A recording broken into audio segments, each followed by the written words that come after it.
கிறிஸ்து இயேசுவுக்குள் மிகவும் அன்பாக நேசிக்கப்பட்ட அன்புக்குரிய சகோதர சகோதரிகளே, நம்முடைய ஆண்டவராக இயேசு கிறிஸ்துவின் நாமத்தினாலே அன்பையும் வாழ்த்துதலையும் தெரிவித்துக் கொள்கின்றோம். விசேஷ விதமாக இரட்சகர் இயேசு பிறந்த காலம் என்ற தலைப்பின் கீழாக ஆண்டவருடைய சத்தியங்களை தெரிந்து கொள்ளும்படி வந்திருக்கக்கூடிய அனைத்து சகோதர சகோதரிகளுக்கும் நம்முடைய ஆண்டவர் இயேசு கிறிஸ்துவின் நாமத்தினாலே மறுபடியும் அன்பையும் வாழ்த்துதலையும் தெரிவித்துக் கொள்கின்றோம். அன்புக்குரிய சகோதர சகோதரிகளே, இன்றைக்கு உலகம் எதிர்கொண்டிருக்கக்கூடிய ஒரு காலப்பகுதி, அதாவது கிறிஸ்தவர்கள் மிகவும் ஒரு சந்தோஷமான ஒரு காலப்பகுதியை எதிர்பார்த்துட்ருக்கிறாங்க. அதுதான் நம்முடைய ஆண்டவராக இயேசு கிறிஸ்துவினுடைய ஒரு பிறந்த நாள் அப்படின்னு சொல்லி, அதாவது டிசம்பர் 25 தான் அவருடைய பிறந்த நாள்னு சொல்லி ஒட்டுமொத்த உலகத்தில் இருக்கக்கூடிய கிறிஸ்தவர்கள் அதை எதிர்பார்த்து கொண்டிருக்கிறாங்கன்றது நமக்கு தெரியும். ஆனால் நம்முடைய வேதாகமத்துக்குள்ளாக அந்த டிசம்பர் 25 இல்லைன்றது எல்லா கிறிஸ்தவர்களுக்குமே மேக்சிமம் தெரியும். அப்படி இருந்தும் பார்த்திங்கன்னா அந்த நாளை விரும்புகிறாங்கன்றது தான் ரொம்ப ஆச்சரியமான ஒரு விஷயம். சரிங்களா? நம்ம இன்றைக்கி பாடத்தில் என்ன பார்க்க போகிறோன்றதை முன்கூட்டியே உங்களுக்கு சொல்லிடுறோம். நம்முடைய வேதாகமத்துக்குள்ளாக, அதாவது நம்ம 2 பேருக்குமே பொதுவாக இருக்கக்கூடியது வேதாகமம் தான். அந்த வேதாகமத்துக்குள்ளாக நம்முடைய ஆண்டவராக இயேசு கிறிஸ்துவினுடைய பிறந்த காலம் துல்லியமாக சொல்லப்பட்டிருக்கு. அது எப்படின்றதான் இன்றைக்கி பாடத்தில் என்ன பண்ண போகிறோம்னா நம்ம கவனிக்க போகிறோம். சரிங்களா? ஒரு சில பேருக்கு சில கேள்விகள் உடனே சிந்தனையில் வரலாம். பிரதர், டிசம்பர் 25 நம்முடைய ஆண்டவர் இயேசு கிறிஸ்து ஒரு பிறந்த தேதி இல்லை, பரவாயில்ல, வேதம் சொல்லலை, நம்ம எடுத்துக்கலாம். அதனால் அவர் பிறந்ததை கொண்டாடாமல் இருக்க முடியுமா? கொண்டாடுறதுல என்ன தப்பு இருக்குது? செலிப்ரேட் பண்ணுறதில்ல என்ன தவறு இருக்குது? எங்களுடைய அன்பை நாங்கள் வெளிப்படுத்துகிறோம், நம்முடைய ஆண்டவர் மேலே அதிகமான ஒரு அன்பு இருக்கிறதுனால தான் நாங்கள் அதை வெளிப்படுத்துகிறோம் அப்படின்னு கூட பார்த்திங்கன்னா சில பேர் சொல்லலாம். இது ஒரு ரொம்ப நியாயமான உணர்வுகள் தான். ஆனால் நம்முடைய வேதாகமத்தை நேசிக்கிறவங்க நம்முடைய ஆண்டவரை முழு மனசோடு நேசிக்கிறாங்கன்றது எல்லாருக்குமே தெரியும். அப்படிப்பட்ட வகையில் தான் இன்றைக்கி நாம் கிறிஸ்தவர்களாக வந்திருக்கிறோம் இல்லையா? அப்போ அதில் நம்முடைய ஆண்டவர் ஒரு அருமையான வார்த்தைகளை நம்மகிட்ட பகிர்ந்துக்கிறார். என்னை யாராவது நேசிக்கிறீங்கன்னு சொல்லி ஆசைப்பட்டீங்க அப்படின்னா என்னுடைய வார்த்தையை கேட்கணும் அப்படின்றார். பாருங்கள், 2-3 வசனங்கள் நம்ம கொஞ்சம் அழகாக படிக்கலாம். பாருங்கள், 1 யோவான் 5ஆம் அதிகாரம் 2ஆம் வசனம் படிங்க. 1 யோவான் 5ஆம் அதிகாரம் 2ஆம் வசனம், நாம் தேவனிடத்தில் அன்பு கூர்ந்து அவருடைய கற்பனைகளை கை கொள்ளும் போது தேவனுடைய பிள்ளைகளிடத்தில் அன்பு கூறுகிறோம் என்று அறிந்து கொள்கிறோம். நாம் தேவனுடைய கற்பனைகளை கை கொள்வது அவரிடத்தில் அன்பு கூறுவதாம். பாருங்க, அன்புக்குரிய சகோதர சகோதரிகளே, இந்த வசனத்தை கொஞ்சம் நிதானிங்க. நம்முடைய ஆண்டவரை இயேசு கிறிஸ்துவை நேசிக்க வேறான்னு சொல்லி வேதம் சொல்லல. ஏன்னா நம்முடைய உயிரே அவரை நேசிக்கிறது தான். அதனால தான் அந்த நோட்டீஸில் நாங்கள் போட்டிருப்போம் கேள்வியை, இரட்சகர் இயேசு பிறந்த காலம். அப்போது ஜீவனை நமக்கு கொடுத்துற அவர் தான். அந்த ஜீவனை நம்ம ஸ்நேகிக்கணும் இல்லையா? அப்படின்னா அவரை பற்றின உண்மைகளை தெரிந்து கொண்டு தான் நம்ம அவரை நேசிக்கணும். அதனால தான் இந்த 1 யோவான் 5ஆம் அதிகாரம் 3ஆம் வசனம் நமக்கு தெளிவாக சொல்லி கொடுத்தது, அவருடைய கற்பனைகளை கை கொள்வதே அன்பு. அப்போ நம்ம நம்முடைய ஆண்டவரை நேசிக்கிறோம் அப்படின்னா அவருடைய வார்த்தைகளை கை கொள்ளணுமா? அப்போது இது எதுவுமே நம்முடைய உணர்வின் அடிப்படையிலேயோ நம்முடைய பாரம்பரியத்தின் அடிப்படையிலேயோ இருக்கக்கூடாது அப்படின்றத வேதாகமும் தெளிவாக சொல்லி காமிக்குது. வாசிக்கலாமா? பாருங்க, சங்கீதம் 119ஆம் சங்கீதம் 130ஆம் வசனம். சங்கீதம் 119ஆம் சங்கீதம் 130ஆம் வசனம், உம்முடைய வசனத்தின் பிரசித்தம் வெளிச்சம் தந்து பேதைகளை உணர்வுள்ளவர்களாக்கும். பார்த்தீங்களா? வசனத்தின் நிமித்தமாக மட்டுமே கிறிஸ்தவன் சொல்லி இந்த பூமியில் ஒருத்தங்க வந்தாங்க அப்படின்னா அவர்களுக்கு உணர்வு என்பது இந்த வசனத்தின் அடிப்படையில் மட்டுமே வரணுன்றதை இங்கே சொல்லி காமிக்கார். அப்போது நாம் மகிழ்ச்சியாக இருக்கிறோம் இல்லையா? அந்த மகிழ்ச்சி கூட நமக்கு எதுவாக இருக்கணும் அப்படின்னா பாருங்கள், சங்கீதம் 119ஆம் சங்கீதம் 77ஆம் வசனம் வாசிக்கலாம். சங்கீதம் 119ஆம் சங்கீதம் 77ஆம் வசனம், நான் பிழைத்திருக்கும்படிக்கு உமது இரக்கங்கள் எனக்கு கிடைப்பதாக உம்முடைய வேதம் என் மன மகிழ்ச்சி. பார்த்தீங்களா? இந்த மாதிரி நிறைய வசனங்கள் வேதாகமத்துக்குள்ளாக கொடுக்கப்பட்டிருக்கு. அப்போ இந்த வசனம் நமக்கு முதல்ல என்ன சொல்லுது அப்படின்னு சொல்லி நம்ம கொஞ்சம் கூர்ந்து கவனிக்கும் பொழுது, நம்முடைய ஆண்டவரை பார்த்து, ஆண்டவரே நாங்கள் உங்களை நேசிக்கிற ஆண்டவரே அப்படின்னு யாராவது ஒருத்தங்க சொல்கிறாங்க அப்படின்னா ஆண்டவருடைய பதில், என் வசனத்தை கை கொள்ளுங்க அப்படின்றார். ஆண்டவரே உம்மால் நாங்கள் மகிழ்ச்சியாக இருக்கிறோம் ஆண்டவரே அப்படின்னு சொன்னோம்னா அவர் சொல்லுவார், நீங்கள் வேதத்தை வாசிங்க, வேதம் தான் உங்களுக்கு மன மகிழ்ச்சின்றதை சொல்லி காமிக்கிறார். அப்போது இந்த உலகத்தில் நம்ம என்ன பண்ணாலுமே நம்முடைய ஆண்டவர் வந்து நம்மளை நேசிக்கணும் அல்லது நம்மளை ஒரு கேள்வி கேட்கணும் அப்படின்னா அவர் வந்து எதன் அடிப்படையில் செய்வார்னு சொல்லி பார்த்தீங்கன்னா, நான் ஒரு வசனம் சொல்லியிருக்கேன் அல்லது அநேக வந்து ஆலோசனைகள் கொடுத்துருக்கேன், அதன்படி நீங்கள் செய்திருக்கீங்களா இல்லையா அப்படின்னு கேட்டு தான் நம்மளுக்கு வந்து நன்மைகளை அவர் கொடுப்பார்ன்றதை சொல்கிறார். பாருங்க, யோவான் வந்து எழுதும்போது சொல்றார். யோவான் 12ஆம் அதிகாரம் 48ஆம் வசனம் வாசிங்க. யோவான் 12ஆம் அதிகாரம் 48ஆம் வசனம், என்னை தள்ளி என் வார்த்தைகளை ஏற்றுக்கொள்ளாதவனை நியாயம் தீர்க்கிறது ஒன்று இருக்கிறது, நான் சொன்ன வசனமே அவனை கடைசி நாளில் நியாயம் தீர்க்கும். பாத்தீங்களா, நான் சொன்ன வசனமே அவனை கடைசி நாளில் நியாயம் தீர்க்கும். அப்போ அன்புக்குரிய சகோதர சகோதரிகளே, கொஞ்சம் இந்த வசனங்களை சிந்தனையில் ஏற்றிக்கலாம். இது வந்து நம்ம விரும்பியோ அல்லது விரும்பாமலோ வசனம் வரல, நம்மளை உருவாக்குன ஆண்டவர் விரும்பியிருக்கார். அதனால தான் இந்த வசனங்கள்லாம் கையில் கொடுத்துருக்கார். அதனால் என்ன சொல்கிறாருன்னா, யோவான் எழுதும் பொழுது, என்னை தள்ளி என் வார்த்தைகளை ஏற்றுக்கொள்ளாதவனை அப்படின்னு சொல்கிறார் இல்லையா. அப்போ நாம் ஏற்றுக்கொள்ள வேண்டியது அவருடைய மனப்பூர்வமான அந்த வார்த்தையை தவிர வேறு எதுவுமே இல்லைன்றதை பார்த்தீங்கன்னா அங்கே சொல்லி காமிக்கிறார். புரிஞ்சுங்களா? இன்னும் ஒரு வசனம் படிக்கலாமா? பாருங்க, யோவான் 5ஆம் அதிகாரம் 24ஆம் வசனம். யோவான் 5ஆம் அதிகாரம் 24ஆம் வசனம், என் வசனத்தை கேட்டு என்னை அனுப்பினவரை விசுவாசிக்கிறவனுக்கு நித்திய ஜீவன் உண்டு. பார்த்தீங்களா, என் வசனத்தை கேட்டு அப்படின்றார். வேதாந்தத்துக்குள்ளாக நீங்கள் எங்கே படித்து பார்த்தாலுமே ஆதி ஆமத்திலிருந்து வெளிப்படுத்தின விசேஷம் வரைக்கும் நீங்கள் ஃபுல்லாக படித்து பாருங்கள், கிறிஸ்தவர்களுக்கு அடையாளமே ஆண்டோடைய வார்த்தை மட்டும்தான்றதை அவர் சொல்கிறார். புரிஞ்சுங்களா? அப்போ அதன் அடிப்படையில் என்ன புரிஞ்சுக்கிட்டோன்னு சரி பார்த்தீங்கன்னா, நமக்கு மகிழ்ச்சி என்பது ஆண்டோடைய வார்த்தை. நம்ம ஆண்டவரை நேசிக்கிறோம் அப்படின்னா அவருடைய வார்த்தைகளுக்கு கீழ்ப்படினும். சிம்பிள், அவ்வளோதான். சரிங்களா? அப்போது உலகத்தில் இன்றைக்கி எத்தனையோ வசதி வாய்ப்புகள் இருந்தும் எத்தனையோ ஜனங்கள் ஆண்டவரை வந்து ஆழமாக நேசித்தும் அவருடைய உண்மையை கண்டுபிடிக்க முடியல. ஆனால் ஆண்டவர்கிட்ட போய் நம்ம கேட்டோம் அப்படின்னா ஆண்டு ரொம்ப அருமையாக சொல்லிக் கொடுப்பாராம். ஆண்டவரே, நீங்கள் எப்போ தான் ஆண்டவரே பிறந்தீங்க, கொஞ்சம் சொல்லிக் கொடுங்க ஆண்டவரே அப்படின்னு கேட்கும் பொழுது ஏன்னு கேட்பார். ஏன்னா ஆண்டவரே, நீங்கள் எங்களுடைய ஜீவன் இல்லையா? அப்போ அந்த ஜீவன் நேசிக்கிறதுக்கு இதெல்லாம் ஒரு அடிப்படை அடையாளங்கள் ஆண்டவரே. அப்போ உங்களை பற்றி அதிகமாக தெரிந்து கொண்டு நீங்கள் விரும்பக்கூடிய வாழ்க்கையை நாங்கள் காமிக்கணும் ஆண்டவரே, அதுக்காக தான் கேட்குறோம் அப்படின்னு சொல்லி கேட்கும் பொழுது அவர் வந்து ஒரு வசனம் காமிப்பார். படிக்கலாமா? பாருங்க, யோவான் 5ஆம் அதிகாரம் 39ஆம் வசனம். யோவான் 5ஆம் அதிகாரம் 39ஆம் வசனம், வேத வாக்கியங்களை ஆராய்ந்து பாருங்கள், அவைகளால் உங்களுக்கு நித்திய ஜீவன் உண்டென்று எண்ணுகிறீர்களே, என்னை குறித்து சாட்சி கொடுக்கிறவைகளும் அவைகளே. பாருங்க, என்னை குறித்து சாட்சி கொடுக்கிறவைகளும் அவைகளேன்னு சொல்லி காமிக்கிறார். அப்போ இந்த வசனங்கள் அதன் மூலமாக நம்முடைய ஆண்டவராக இயேசு கிறிஸ்துவை பற்றி என்ன கேள்வி கேட்டாலுமே அவர் தெளிவாக சொல்லியிருக்கிறேன்றத நமக்கு சொல்கிறாரு. இது ஒரு பெரிய நம்பிக்கை. அதனால் மறுபடியுமாக இந்த ஒரு வார்த்தையை பார்த்துட்டு நம்ம உள்ள கடந்து போகலாம். சரிங்களா? எந்த வார்த்தைன்னு சொல்லி கவனிக்கும் பொழுது, இன்னைக்கு நம்ம கிறிஸ்தவர்கள் அப்படின்னா ஒரே ஒரு அடையாளம் என்னென்னா அவருக்கு பின்னாடி போகிறது. அவருக்கு பின்னாடி போகிறது அப்படின்னா அவருடைய வார்த்தையை ஏற்றுக்கொண்டு புரிந்து கொண்டு அதன் அடிப்படையில் தான் பின்னாடி போகணுமே தவிர வேறு எதன் அடிப்படையிலையும் இல்லைன்றதை அவர் சொல்லி காமிக்கிறார். சரிங்களா? அப்போ இதெல்லாம் நம்ம மைண்டில் வச்சு என்ன பண்ண போகிறோம்னா, நம்முடைய ஜீவனாகிய நம்முடைய ஆண்டவராக இயேசு கிறிஸ்து பிறந்த அந்த காலம், அதை பற்றின மாபெரும் உண்மைகள் என்ன பண்ண போகிறோம்னா தெரிந்து கொள்ள போகின்றோம். அதனால் இது மிகப்பெரிய ரகசியமாக வேதாமத்துக்குள்ள சொல்லப்பட்டிருந்தா கூட அவரை நேசிக்கக்கூடிய அநேக பிள்ளைகளுக்கு இது தேவைப்படுது அப்படின்ற ஒரு எண்ணம் அவருக்கு இருந்ததுனால தான் இதை வந்து புரிந்து கொள்ளும்படியாக உள்ள வச்சிருக்கார். சரிங்களா? இப்போ உள்ள கடந்து போகலாமா? அப்படி கடந்து போகும் பொழுது ஆதியாமத்திலிருந்து வெளிப்படுத்தின விசேஷம் வரைக்கும் நம்முடைய ஆண்டவராக இயேசு கிறிஸ்துவை பற்றின உண்மைகள் மட்டுமே வேதாமத்துக்குள்ளாக சொல்லப்பட்டிருக்குது. அவருடைய திட்டங்கள் உள்ள இருக்கின்றது நமக்கு நல்லாவே தெரியும். நிறைய வசனங்கள் இருக்குது. அதனால் நிதானமாக கவனிங்க, அவசரப்பட வேண்டாம். கடைசி வரைக்கும் நீங்கள் கேளுங்க. இந்த உண்மையை தெரிந்து கொள்ளும் பொழுது ஒரு மிகப்பெரிய சந்தோஷம் இன்னைக்கு நம்முடைய இருதயத்தை கட்டாயமாக ஆளுகை செய்யும் ஆண்டவருடைய கிருபையின் அடிப்படையில். அதனால் கடைசி வரைக்கும் நிதானமாக கவனிங்க. சரிங்களா? அப்போது நம்ம எப்படி உள்ளே போகலாம் ஆண்டவருடைய பிறப்பை கண்டுபிடிக்கிறதுக்கு அப்படின்னு சொல்லி யோசிக்கும் பொழுது நம்ம உலகத்தை கவனிக்கவே வேண்டாம். ஏன்னா உலகம் குப்பை அப்படின்னு சொல்லி ரொம்ப தெளிவாக நல்லா படித்த வசதி வாய்ப்புகளோடு இருந்த அப்போஸ்தலனை போல் தூக்கி எறிஞ்சார். உலகம் தேவையில்லை, உலகத்தோட ஞானம் அறிவு தேவையில்லை அப்படின்னு தள்ளிட்டு தான் உள்ளே வந்திருக்கார். புரிஞ்சுங்களா? ஏன்னு சொல்லி பார்த்தீங்கன்னா, இன்னைக்கு உலகத்துக்குள்ளாக நம்முடைய ஆண்டவர் வந்து பிறந்த காலப்பகுதிகளில் வெவ்வேறு கோணங்களில் வெவ்வேறு எண்ணங்கள் அடிப்படையில் சொல்கிறாங்க.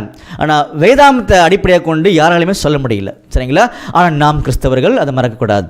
அப்போ உலகத்துக்குள்ள என்ன சொல்கிறாங்கன்றது நமக்கு தேவையில்லை, எனது குப்பை இல்லையா. அப்போது நம்முடைய வேதாமத்துக்குள்ளாக நமக்கு உயிர் கொடுக்கக்கூடிய ஜீவனுள்ள வசனங்கள் இருக்கு இல்லையா, அந்த வசனத்தில் நம்முடைய ஆண்டோடைய பிறப்பின் காலங்கள் உள்ளே இருக்குது. கிறிஸ்தவர்களுக்கு மிகப்பெரிய ஆசீர்வாதமான ஒரு காலப்பகுதி தான் இன்றைக்கு நம்ம கேட்கக்கூடிய சத்தியத்தின் காலப்பகுதிகள், சரிங்களா. அப்போ உள்ளே போயிடலாமா? ஓகே, எப்படி போக போகிறோம் அப்படின்னு சொல்லி பார்த்தீங்க அப்படின்னா, நம்முடைய ஆண்டவர் வந்து இந்த பூமியில் வந்து, அதாவது இஸ்ரேலில் பெத்லஹேமில் பிறந்தார் அப்படின்றது எல்லாருக்குமே தெரியும், சந்தேகம் கிடையாது. ஆனால் நாம் வந்து அவர் பிறந்த காலத்தை அவர் சொன்னது மாதிரியே கண்டுபிடிக்க உள்ளே போகிறோம். கண்டுபிடிக்க போகிறோன்னா நாமளாக கண்டுபிடிக்க போகிறதில்ல, அவர் வச்சிருக்கக்கூடிய சத்தியங்களை அப்படி தோண்டி எடுத்து உள்ளே நம்ம பார்க்க போகிறோம். அப்போ நமக்கு அந்த பொக்கிஷங்கள் கிடைக்க ஆரம்பிச்சிடும், சரிங்களா. அப்போ நல்லா கவனிங்க.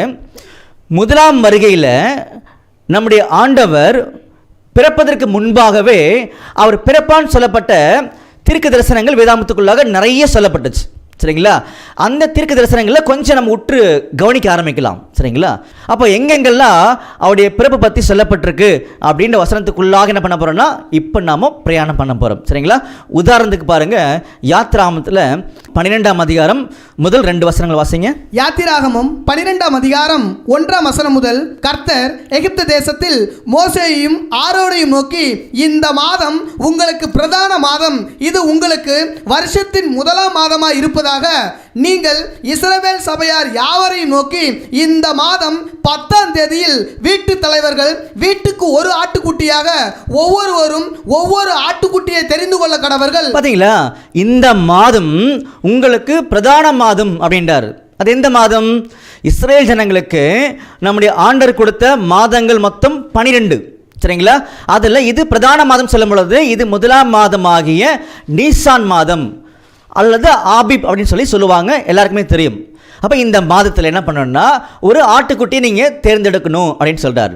ஏன் அப்படின்னா இஸ்ரேல் ஜனங்கள் எகிப்தில் அடிமையாக இருக்கிறாங்க, இங்கிருந்து வெளியில் போகணுன்னா இந்த ஒரு ஆட்டுக்குட்டியை அடிக்கக்கூடிய முறைமைகளை அவங்க செய்யணுன்றதை அவங்க சொல்கிறார்.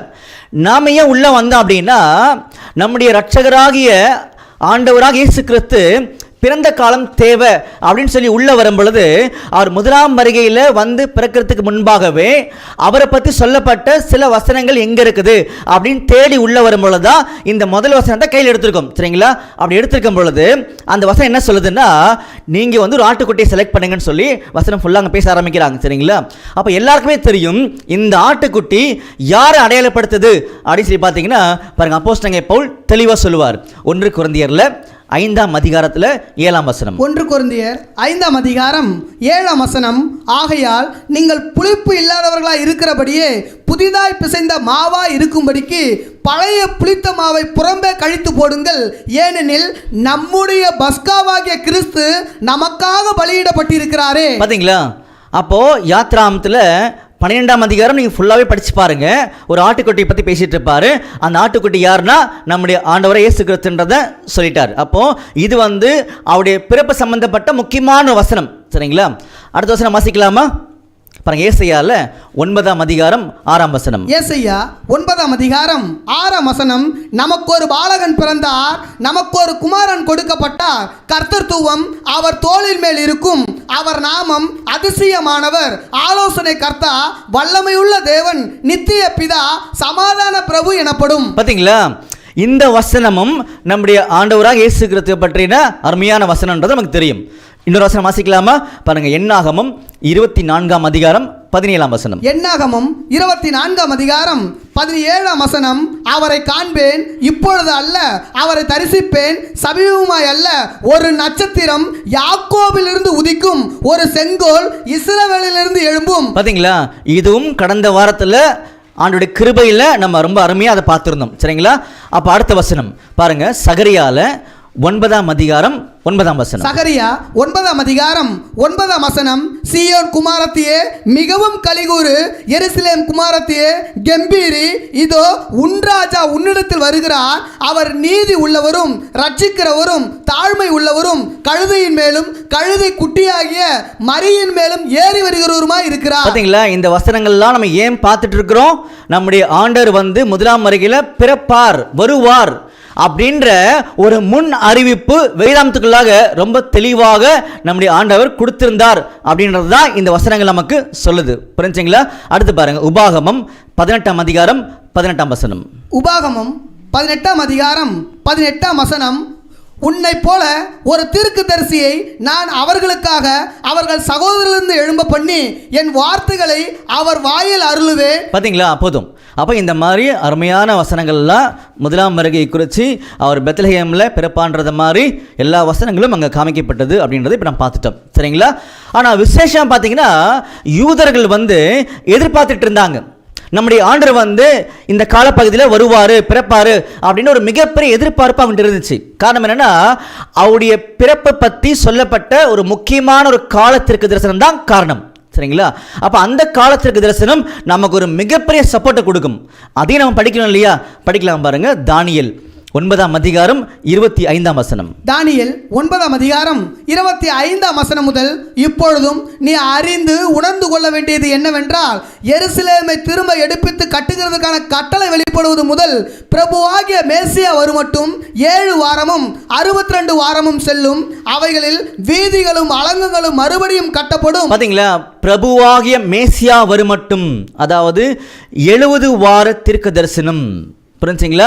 அப்போ இது ரொம்ப முக்கியமான ஒரு காலத்திற்கு தரிசனம். சரிங்களா? அப்போ அன்புக்குரிய சகோதர சகோதரிகளே, எல்லாரும் நம்முடைய ஆண்டவராக இயேசு கிறிஸ்துவுடைய பிறப்பின் காலம் கண்டுபிடிக்கிறதுக்காக இப்போ வந்திருக்கோம். சரிங்களா? அதனால நிதானமாக சந்தோஷமாக மகிழ்ச்சியோடு என்ன பண்ணுங்கன்னா உட்காந்துருங்க. கட்டாயமாக ஆண்டவர் அதை புரிய வச்சிருவார். அப்போது ஒரு முதல் பாகத்தில் என்ன பார்த்துட்டோம் அப்படின்னா, முதலாம் வருகையில் அவர் பிறப்பார் அப்படின்ற எல்லா தீர்க்க தரிசனத்தையும் இப்போ நம்ம பார்த்துட்டோம். அதே நேரத்தில் அவருடைய பிறப்பை பற்றி சொல்லப்பட்ட காலத்திற்கு தரிசனம் அதையும் இப்போ நம்ம பார்த்துட்டோம். சரிங்களா? ஓகே, இதெல்லாம் நம்ம ரொம்ப கிளியராக வச்சிருக்கும் பொழுது இதை பேஸ் பண்ணி பார்த்தீங்கன்னா நிறைய பேர் கண்டுபிடிக்க ஆரம்பித்தாங்க. உதாரணத்துக்கு பார்த்தீங்கன்னா யார் அப்படின்னு சொல்லி கவனிக்கும் பொழுது, நம்முடைய ஆண்டவராக இயேசு கிறிஸ்து பிறந்த உடனே சாஸ்திரிகள் கிழக்கிலேருந்து என்ன பண்ணுறாங்கன்னா ட்ராவல் பண்ணி வராங்க. வந்த உடனே நேரடியாக ஸ்ட்ரைட்டாக எங்கே போயிட்டாங்க அப்படின்னா ஏரோதுடைய அரண்மனைக்கு போயிட்டாங்களாம். அப்போ இந்த காரியங்களை ஏரோது கேட்ட உடனே மிகவும் கோபம் அடைஞ்சு என்ன பண்ணுறாருன்னா, நான் ஒரு ராஜா இருக்கும்பொழுது இன்னொரு ராஜாவா அப்படின்னு எண்ணத்தில் என்ன பண்ணாருன்னா, அவரை குறித்து நீங்கள் தேடுங்க, கண்டுபிடிங்க அப்படின்னு சொல்லி சொன்னார். அந்த வசனங்களை வாசிக்கலாமா? பாருங்க, மத்தேயுல 2ஆம் அதிகாரத்தில் 1ஆம் வசனம் வாசிங்க. மத்தேயு 2ஆம் அதிகாரம் 1ஆம் வசனம் முதல், ஏரோது ராஜாவின் நாட்களில் யூதாவில் உள்ள பெத்லகேமிலே இயேசு பிறந்த பொழுது கிழக்கிலிருந்து சாஸ்திரிகள் எருசலேமுக்கு யூதருக்கு ராஜாவாக பிறந்திருக்கிறவர் எங்கே? கிழக்கிலே அவருடைய நட்சத்திரத்தை கண்டு அவரை பணிந்து கொள்ள வந்தோம் என்றார்கள். ஏரோது ராஜா அதை கேட்ட பொழுது அவனும் அவனோடு கூட எருசலேம் நகரத்தார் அனைவரும் கலங்கினார்கள். அவன் பிரதான ஆசாரியர் ஜனத்தின் வேதபாரர்கள் எல்லாரையும் கூடி வர செய்து கிறிஸ்துவானவர் எங்கே பிறப்பார் என்று அவரிடத்தில் விசாரித்தான். பாத்தீங்களா? சாதாரணமா ஒரு உலகத்தில் இருந்த ஒரு ராஜா அவர் என்ன பண்றாருன்னா அவருடைய சுயநலத்துக்காக தேடுறாரு. எப்பதான் எங்கதான் அவர் பிறப்பாரு, அவரை பற்றி உண்மைகளை நீங்கள் கொண்டு வாங்கன்னு சொல்லி என்ன பண்ணுறாருன்னா அனுப்புகிறாரு. நம்முடைய கேள்வி என்ன செய்ய தெரியுமா அன்புக்குரிய சகோதரிகளே? சாதாரண உலகத்தில் இருக்கிற ஒரு மனுஷனே நம்முடைய ஆண்டவராக இயேசு கிறிஸ்துவுடைய பிறப்பை தேடும் பொழுது இவ்வளோ சாட்சிகள் வேதாந்தத்துக்குள்ளாக கொடுக்கப்பட்டிருக்கும் பொழுது நாம் ஏன் தேடலை அப்படின்னு தான் கேள்விகள். சரிங்களா? அதனால தான் தேடுங்கள், கட்டாயமாக நீங்கள் கண்டடைவீர்கள், தட்டுங்கள் திறக்கப்படும், கேளுங்கள் கொடுக்கப்படும் அப்படின்னு சொல்லி ஆண்டவர் சொன்னார். அப்போ ஆண்டவரை பற்றின உண்மைகள் தெரியும் பொழுது அந்த இருதயத்தில் உலகம் கொடுக்க முடியாத சந்தோஷம் கிடைக்கும், சமாதானம் கிடைக்கும். அதனால தான் பாடத்துக்கு ஆதாரமாக எடுத்துக்கொண்ட வசனம் வாசிக்கலாமா? பாருங்க, லூக்கால 2ஆம் அதிகாரம் 10ஆம் வசனம். லூக்கா 2ஆம் அதிகாரம் 10ஆம் வசனம். தேவதூதன் அவர்களை நோக்கி, பயப்படாதிருங்கள், இதோ எல்லா ஜனத்துக்கும் மிகுந்த சந்தோஷத்தை உண்டாக்கும் நற்செய்தியை உங்களுக்கு அறிவிக்கிறேன். பாத்தீங்களா? எல்லா ஜனத்துக்கும் மிகுந்த சந்தோஷம். அப்போ நம்முடைய ஆண்டவராக இயேசு கிறிஸ்து பற்றின அந்த ஒரு உண்மைகள் எல்லா ஜனத்துக்குமே ஒரு மிகப்பெரிய சந்தோஷத்தை கொடுக்கும்ன்றது சொல்லி காமிச்சார். புரிஞ்சுங்களா? அப்போ இந்த மாதிரி அவருடைய பிறப்பை பற்றி முன் அறிவிப்புகள் ரொம்ப தெளிவாக வேதாந்தத்துக்களாக காமிக்கப்பட்டிருந்துச்சு. அது நமக்காக கொடுக்கப்பட்டிருக்குது அப்படின்னு நம்ம பார்த்தோம். அதே நேரத்தில் ஒரு புறஜாதி மனுஷன் அதை பேஸ் பண்ணி தேட ஆரம்பித்தார். நம்மளால் அதை கண்டுபிடிக்க முடியல. பார்த்தீங்களா? ஆனால் இன்னைக்கு நம்ம ஆண்டவரை நேசிக்கிறோம். யாரெல்லாம் செவி கொடுத்து அவங்க கேட்குறாங்களோ கட்டாயமாக அவருடைய செவிகள் பாக்கியம் உள்ளவைகள். கண்கள் பாக்கியமுள்ளவைகள் அப்படின்ற உண்மை இன்னைக்கு நமக்கு தெரிஞ்சிடும். புரிஞ்சுங்களா? ஸோ இது ஒரு பாகம் என்ன பார்த்து முடிச்சிட்டோம். முதலாம் வருகையை குறித்து, அதாவது அவர் பிறப்பார் அப்படின்ற எல்லா திருக்கு தரிசனங்களும் வேதாமத்துக்குள்ளாக இருந்ததை இப்போ நம்ம பார்த்து முடிச்சிட்டோம். சரிங்களா? அடுத்து என்ன பார்க்க போறோம்னா, அவர் பிறந்த கால சூழ்நிலைகள் வேதாமத்துக்குள்ளாக சொல்லப்பட்டிருக்குதா? அதாவது நம்முடைய ஆண்டவராக இயேசு கிறிஸ்து முதலாம் வருகையில் வந்து பிறந்தார் இல்லையா, அந்த கால சூழ்நிலைகள் நமக்கு தெரியுமா அல்லது கண்டுபிடிக்க முடியுமா அப்படின்னு சொல்லி பார்த்தீங்கன்னா கட்டாயமாக முடியும். சில சூழ்நிலைகளில் நம்ம கண்ணில் காமிக்கிறார். என்னன்றதை வாசிக்கலாமா? பாருங்கள், லூக்காவில் 2ஆம் அதிகாரம் 1ஆம் வசனம் வாசிங்க. லூக்கா 2ஆம் அதிகாரம் 1ஆம் வசனம் முதல், அந்நாட்களில் உலகமெங்கும் குடிமதிப்பு எழுதப்பட வேண்டும் என்று அகஸ்து ராயனால் கட்டளை பிறந்தது. பார்த்தீங்களா? இது என்ன சூழ்நிலை? உலகம் ஃபுல்லாகவே என்ன பண்ணுமா, அந்த சென்சஸ் எடுக்கணுமா. அப்படிப்பட்ட ஒரு சூழ்நிலையில தான் யார் பிறந்திருக்கா? நம்முடைய ஆண்டவர் பிறந்திருக்காரு. பார்த்தீங்களா? சூழ்நிலைகள் வந்துருச்சா? அடுத்து பாருங்க, அதிலே லூக்காவில் 2ஆம் அதிகாரம் 8ஆம் வசனம். லூக்கா 2ஆம் அதிகாரம் 8ஆம் வசனம். அப்பொழுது அந்த நாட்டிலே மேய்ப்பர்கள் வயல்வெளியில் தங்கி ராத்திரியிலே தங்கள் மந்தையை காத்து கொண்டிருந்தார்கள். பார்த்தீங்களா? அப்போ ராத்திரியில அந்த மேய்ப்பர்கள் மந்தையை காத்து கொண்டிருந்தார்கள் அப்படின்னு சொல்லும் பொழுது இது ஒரு நல்ல சூழ்நிலை ஆக்சுவலா. அப்போ அந்த டைம் என்ன வரல, மழை கிடையாது.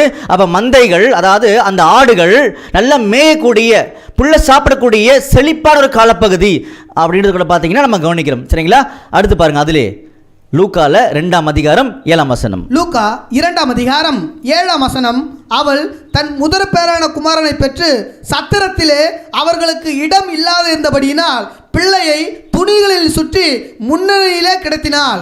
இது எதை வந்து வெளிப்படுத்துது அப்படின்னு சொல்லி பார்த்தீங்கன்னா, இப்போ அந்த ராஜா என்ன பண்ணிட்டான்னு சொல்லி பார்த்தீங்கன்னா, எல்லாரும் வந்து சென்சஸ் எடுக்கணும் அப்படின்னு சொல்லி சொல்லிட்டார். அதனால உலகம் ஃபுல்லாக இருக்கக்கூடிய யூதர்கள் என்ன பண்ணாங்கன்னா, எல்லாருமே வந்து இங்கே வந்துட்டாங்க, பெத்லகேம் வந்துட்டாங்க. வந்ததுனால இடம் கிடைக்கல, எல்லாம் வந்து சத்திரம் ஃபுல்லாகிடுச்சு. அப்போ இப்போ ஏற்பட்ட ஒரு கால சூழ்நிலைகளும் இங்கே சொல்லப்பட்டிருக்கின்றத கவனிக்கிறேன், ஜஸ்ட் அவ்வளோதான். சரிங்களா? அப்போ இது ஒன்று முடிஞ்சிருச்சு. அடுத்து கவனிக்கும் போது பாருங்கள், லூக்கால 1ஆம் அதிகாரம் 36ஆம் வசனம் வாசிக்கலாம். லூக்கா 1ஆம் அதிகாரம் 36ஆம் வசனம். இதோ உனக்கு இனத்தாளா இருக்கிற எலிசபெத்தும் தன் முதிர் வயதிலே ஒரு புத்திரனை கற்பம் தரித்திருக்கிறாள். மலடி எண்ணப்பட்ட அவளுக்கு இது 6ஆம் மாதம். பார்த்தீங்களா? எலிசபெத் அவங்கள வச்சு கூட பார்த்தீங்கன்னா கண்டுபிடிக்க முடியும் அப்படின்ற ஒரு சூழ்நிலை கூட இங்கே சொல்லி காமிச்சிருக்காரு. நல்லா யோசிச்சு பாருங்க. எலிசபெத் வந்து யாரை பெற்றெடுத்தாங்கன்னா, யாரை பெற்றெடுத்தாங்க? யோவான் ஸ்நானன். புரிஞ்சுங்களா? அப்போது நம்முடைய ஆண்டவராக இயேசு கிறிஸ்துவை விட 6 மாதம் பெரியவர் தான் யோவான் ஸ்நானன். அப்போ இது ஒரு கால சூழ்நிலை. அப்போ இந்த மாதிரி அவருடைய முதலாம் வருகையில் வந்து பிறப்பான்னு சொல்லப்பட்ட அந்த தீர்க்க தரிசனங்களும் வேதாமத்துக்குள்ளாக தெளிவாக இருந்துச்சு. கால சூழ்நிலைகளும் நமக்கு தெளிவாக கொடுக்கப்பட்டிருந்துச்சு. அப்போ இவ்வளோ சாட்சிகள் கையில் இருந்தும் நம்ம ஏன் நம்முடைய இருதயங்களை நம்முடைய ஆண்டவருக்கு நேராக திருப்பல அப்படின்றது தான் அடுத்த ஒரு கேள்வியாக நமக்கு இருக்குது. நம்ம கேள்வி கேட்கல, நம்மளுடைய சிந்தனைகள் பார்த்தீங்கன்னா எப்படி போயிட்டு இருக்கு நம்ம கவனிக்கிறோம். அப்போ ஆண்டவரை வந்து உண்மையாக நேசிக்கிற ஒவ்வொரு கிறிஸ்தவனும் பார்த்தீங்கன்னா, ஆண்டவரே உங்களை பற்றி தெரிஞ்சுக்கூடிய வாழ்க்கை தான் என்னோட ஜீவன் ஆண்டவரே அப்படின்னு சொல்லி கட்டாயமாக யோசிப்பாங்க. காரணம் என்ன? நமக்குள்ள யார் உருவாகணும் அப்படின்னு சொல்லி பார்த்தீங்கன்னா பாருங்க, கலாத்தியரில் 4ஆம் அதிகாரம் 19ஆம் வசனம் வாசிக்கலாம். கலாத்தியர் 4ஆம் அதிகாரம் 19ஆம் வசனம். என் சிறு பிள்ளைகளே, கிறிஸ்து உங்களிடத்தில் உருவாகும் அளவும் உங்களுக்காக மறுபடியும் கற்ப வேதனைப்படுகிறேன். பார்த்தீங்களா? கிறிஸ்து உங்களில் உருவாகும் அளவும் அப்படின்னு சொல்லி காமிக்கிறார். புரிஞ்சுங்களா? அப்போ இது வரைக்கும் என்ன பார்த்துருக்கோம்? முதலாம் வருகையில பிறப்பான்றதை நம்ம பார்த்தோம். சரிங்களா? கால சூழ்நிலைகளை பார்த்தோம். அப்போ இவ்வளவும் கொடுக்கப்பட்டு நம்ம இது வரைக்கும் அதை பார்க்கலன்றது தான் ரொம்பவும் வருத்தத்துக்குரிய காரியமாக இருக்குன்றதை நம்ம தெரிஞ்சுக்கிட்டோம். சரிங்களா? அப்போது இப்போத்துலேருந்து என்ன பார்க்க போகிறோன்றது ரொம்ப முக்கியம். அதனால் நல்லா கவனிங்க. 3 முக்கியமான பாகம் கையில் நம்மகிட்ட இருக்குது. இப்போ என்ன பாகம்னு சொல்லி பார்த்தீங்கன்னா, டிசம்பர் 25ஆம் தேதி நம்முடைய ஆண்டவர் பிறக்கவே கிடையாது அப்படின்றது தெரிஞ்ச விஷயங்கள் தான். ஆனால் வேதாமத்துக்குள்ளாக சாட்சிகள் இருக்குது, அது அந்த மாதம் இல்லை அப்படின்ட்டு. அதை தெரிஞ்சுக்கும் போதே ஒரு பெரிய நம்பிக்கை கிடைக்கும் நமக்கு. அதனால் நல்லா கவனிங்க. இந்த நம்பிக்கைகளை வாங்கக்கூடிய நமக்கு நம்பிக்கை கொடுத்துருக்காரு, விசுவாசத்தை காமிக்கணும். அதனால தான் நாம் ஒவ்வொருத்தருமே விசுவாசத்தை பெற்றுக்கொள்ளும் பொழுது உலகத்தை ஜெயிக்க முடியுன்றதை சொல்லி காமிச்சார். அதனால தான் உங்கள் விசுவாசமே உலகத்தை ஜெயிக்கிற ஜெயம் சொல்லி காமிச்சார். விசுவாசிக்கிறவன் பதறவே மாட்டான்னு சொல்லி காமிச்சார். புரிஞ்சுங்களா? அப்போ முதல் பகுதியில் இப்போ உள்ள என்ட்ரு ஆகிருக்கும் பொழுது முதல் பகுதியில் என்ன பார்க்க போகிறோன்னா, டிசம்பர் 25ஆம் தேதி நம்முடைய ஆண்டவர் பிறக்கவில்லை அப்படின்ற சாட்சியை நம்ம எடுத்து கவனிக்கணும். புரிஞ்சுங்களா? ரெண்டாவது பகுதிக்குள்ளாக என்ன கவனிக்கணும்னு சொல்லி பார்த்தீங்கன்னா, அவர் வந்து AD 33 மரிச்சான்றது ஒட்டுமொத்த உலகத்துக்குமே தெரியும். நல்லா கவனிங்க, AD 33வது வருஷத்தில் நம்முடைய ஆண்டவர் வந்து மரித்தார். அப்போ அவருக்கு வயசு வந்து 33. புரிஞ்சுங்களா? இப்போ நாம் இருக்கிறது 2021 AD. புரிஞ்சுங்களா? அப்போ நல்லா கவனிங்க அன்புக்குரிய சகோதர சகோதரிகளே, AD 33ன்றது ஒட்டுமொத்த உலகத்துக்குமே தெரியும். ஆனால் அவர் மரிக்கும் பொழுது 33 வயசு அப்படின்றத அநேகருக்கு தெரியாமல் இருக்கலாம். ஒருவேளை அதை நம்ம கண்டுபிடிக்க போகிறோம். சரிங்களா? கண்டுபிடிக்கும் பொழுது நம்முடைய ஆண்டவர் இயேசு கிறிஸ்து எந்த வருடம் பிறந்தார் அப்படின்றது ரொம்ப சுலபமாக கண்டுபிடிக்க முடியும். புரிஞ்சுங்களா? அப்போ முதலாம் பாகத்தில் என்ன பார்க்க போகிறோம்னு சொல்லி பார்த்தீங்கன்னா, நம்முடைய ஆண்டவர் இயேசு கிறிஸ்து டிசம்பர் மாதம் பிறக்கவில்லை அப்படின்றத கவனிக்க போகிறோம். ரெண்டாம் பாகத்துக்குள்ளாக அவர் மரிக்கும் பொழுது 33 வயசு அப்படின்னு என்ன பண்ண போகிறோம்னா கவனிக்க போகிறோம். மூன்றாம் பாகத்துக்குள்ளாக அவர் எந்த வருடம் பிறந்தார் அப்படின்றத கவனிக்க போகிறோம். புரிஞ்சுங்களா? அப்போ இன்னும் ஏறக்குறைய ஒரு மணி நேரம் நம்ம வந்து ட்ராவல் பண்ணணும். நம்முடைய ஆண்டவர் இயேசு கிறிஸ்துவினுடைய ஜீவனை பற்றிய உண்மைகளை தெரிஞ்சுக்க போகிறோம். அதனால் என்ன பண்ணுங்கன்னா நிதானமாக நீங்கள் உள்ளே வாங்க. புரிஞ்சுங்களா? இப்போ உங்களுக்கு சிந்தனையில் ரொம்ப ஸ்ட்ராங்காக இருப்பீங்க. நம்ம முதலாம் பாகத்தில் சில வசனங்களை பார்த்தோம்.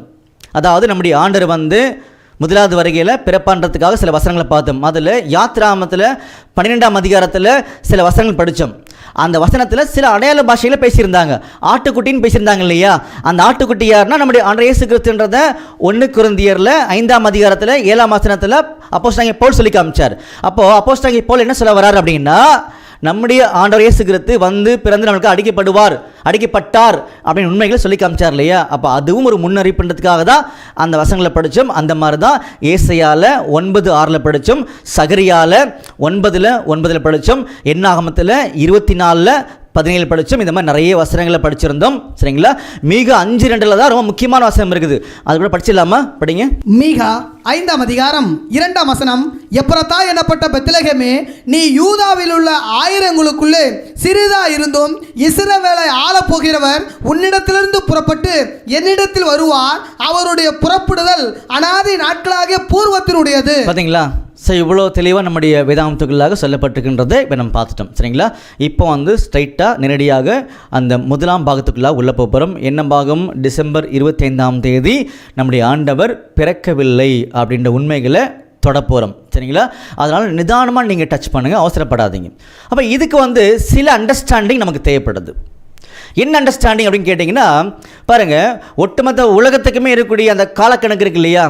நான் எந்த வகையில் சொல்ல விரும்புகிறேன் அப்படின்னா, பாருங்கள், ஒரு வருஷத்துக்கு எத்தனை மாதம்னு சொல்லி பார்த்தீங்கன்னா 12 மாதங்கள். நம்ம எல்லாருமே அதை வந்து கணக்கில் எடுத்துக்கிறோம் இல்லையா? அந்த மாதிரி யூதர்களுக்கும் நம்முடைய ஆண்டவர் வந்து அதை சொல்லியிருந்தார். பாருங்கள், 1 ராஜாக்கள் 4ஆம் அதிகாரம் 7ஆம் வசனம் வாசிக்கலாம். 1 ராஜாக்கள் 4ஆம் அதிகாரம் 7ஆம் வசனம். ராஜாவுக்கும் அவன் அரண்மனைக்கும் வேண்டிய உணவுப் பொருள்களை சேகரிக்கிற 12 மணியக்காரர் சாலமோனுக்கு இஸ்ரவேல் தேசமெங்கும் வைக்கப்பட்டிருந்தார்கள். அவர்கள் மாதத்துக்கு ஒவ்வொருவராக வருஷம் முழுவதும் பராமரித்து வந்தார்கள். அப்போ நம்ம என்ன தெரிஞ்சுக்கிட்டோம்? இதில் 12 மாதங்கள் இஸ்ரேலுக்கு யூதர்களுக்கு நம்முடைய ஆண்டவர் கொடுத்துருக்கான்றதை நம்ம தெரிஞ்சுக்கிட்டோம். அப்போ வேதாந்தத்தை வாசிக்கக்கூடிய ஒவ்வொரு ஆண்டுடைய பிள்ளைகளுக்கும் நல்லாவே தெரியும் இஸ்ரேலுடைய ஒவ்வொரு மாதத்தினுடைய பெயர். ஒருவேளை உங்களுக்கு கொஞ்சம் சிரமமாக இருந்துச்சுன்னா இங்கே பாருங்கள், இந்த லிஸ்ட் பாருங்கள். இந்த லிஸ்ட்டில் வந்து இந்த 12 மாதங்கள் போடப்பட்டிருக்குதா, வசனத்தோடு போடப்பட்டிருக்குதா, நீங்கள் படித்து பாருங்கள். சரிங்களா? அப்போ என்ன பண்ணலான்னு சொல்லி பார்த்தீங்க, இப்போ வந்து நம்முடைய ஆண்டவர் வந்து எப்போ மரிச்சார்னா அந்த யூதருடைய அந்த மாதத்தின் அடிப்படையில் நீசான் மாதம். காரணம் என்னன்னு சொல்லி பார்த்தீங்கன்னா, ஆட்டுக்குட்டி இப்போ தான் யாத்ராகமம் நம்ம ஏன் படித்தோன்றது தேவைப்படுது. படிக்கலாமா? மறுபடியும் பாருங்கள், யாத்ராகமம் 12ஆம் அதிகாரம் 1ஆம் வசனத்திலிருந்து தொடர்ந்து படிங்க. யாத்ராகமம் 12ஆம் அதிகாரம் 1ஆம் வசனம் முதல். கர்த்தர் எகிப்து தேசத்தில் மோசேயையும் ஆரோனையும் நோக்கி, இந்த மாதம் உங்களுக்கு பிரதான மாதம், இது உங்களுக்கு வருஷத்தின் முதலாம் மாதமாக இருப்பதாக நீங்கள் இஸ்ரவேல் சபையார் யாவரையும் நோக்கி, இந்த மாதம் 10ஆம் தேதியில் வீட்டு தலைவர்கள் வீட்டுக்கு ஒரு ஆட்டுக்குட்டியாக ஒவ்வொருவரும் ஒவ்வொரு ஆட்டுக்குட்டியை தெரிந்து கொள்ள கடவர்கள். ஓகே, அப்போ இதில் நம்ம என்ன கவனிக்கிறோம்னு சொல்லி பார்த்தீங்கன்னா, இது வந்து உங்களுக்கு வந்து ஃபர்ஸ்ட் மந்த் அப்படின்றது சொல்கிறார். அப்போது இஸ்ரேலுக்கு வந்து எது முதலாவது மாதம் சொல்லி பார்த்தீங்கன்னா நீசான் அல்லது ஆபிப் அப்படின்றது நமக்கு நல்லாவே தெரியும். சரிங்களா? அப்போ முதலாவது மாதத்தினுடைய பெயர் வந்து நீசான். கடைசி மாதம் இருக்கு இல்லையா, 12வது மாதம் இருக்கு இல்லையா, அந்த மாதத்தினுடைய பேர் வந்து ஆதார். புரிஞ்சுங்களா? அப்போ இதை வந்து ஒரே ஒரு வசனத்தில் படிச்சுட்டு நம்ம உள்ளே கடந்து போகலாம். பாருங்கள், எஸ்தரில் 3ஆம் அதிகாரத்தில் 7ஆம் வசனம். எஸ்தர் 3ஆம் அதிகாரம் 7ஆம் வசனம். ராஜாவாகிய அகஸ்வேருவின் 12ஆம் வருஷம் நீசான் மாசமாகிய 1ஆம் மாதத்திலே. பார்த்தீங்களா, நீசான் மாசமாகிய 1ஆம் மாசத்திலே. அன்புக்குரிய சகோதர சகோதரிகளே, இதெல்லாம் விசேஷமான ஆச்சரியமான உண்மைகள். ஏன் எழுதிருக்கான்றது ஒருவேளை சில பேருக்கு தெரியாமல் இருந்திருக்கலாம். இப்போ நம்ம எல்லாருமே நல்லா புரிஞ்சுக்கலாம்.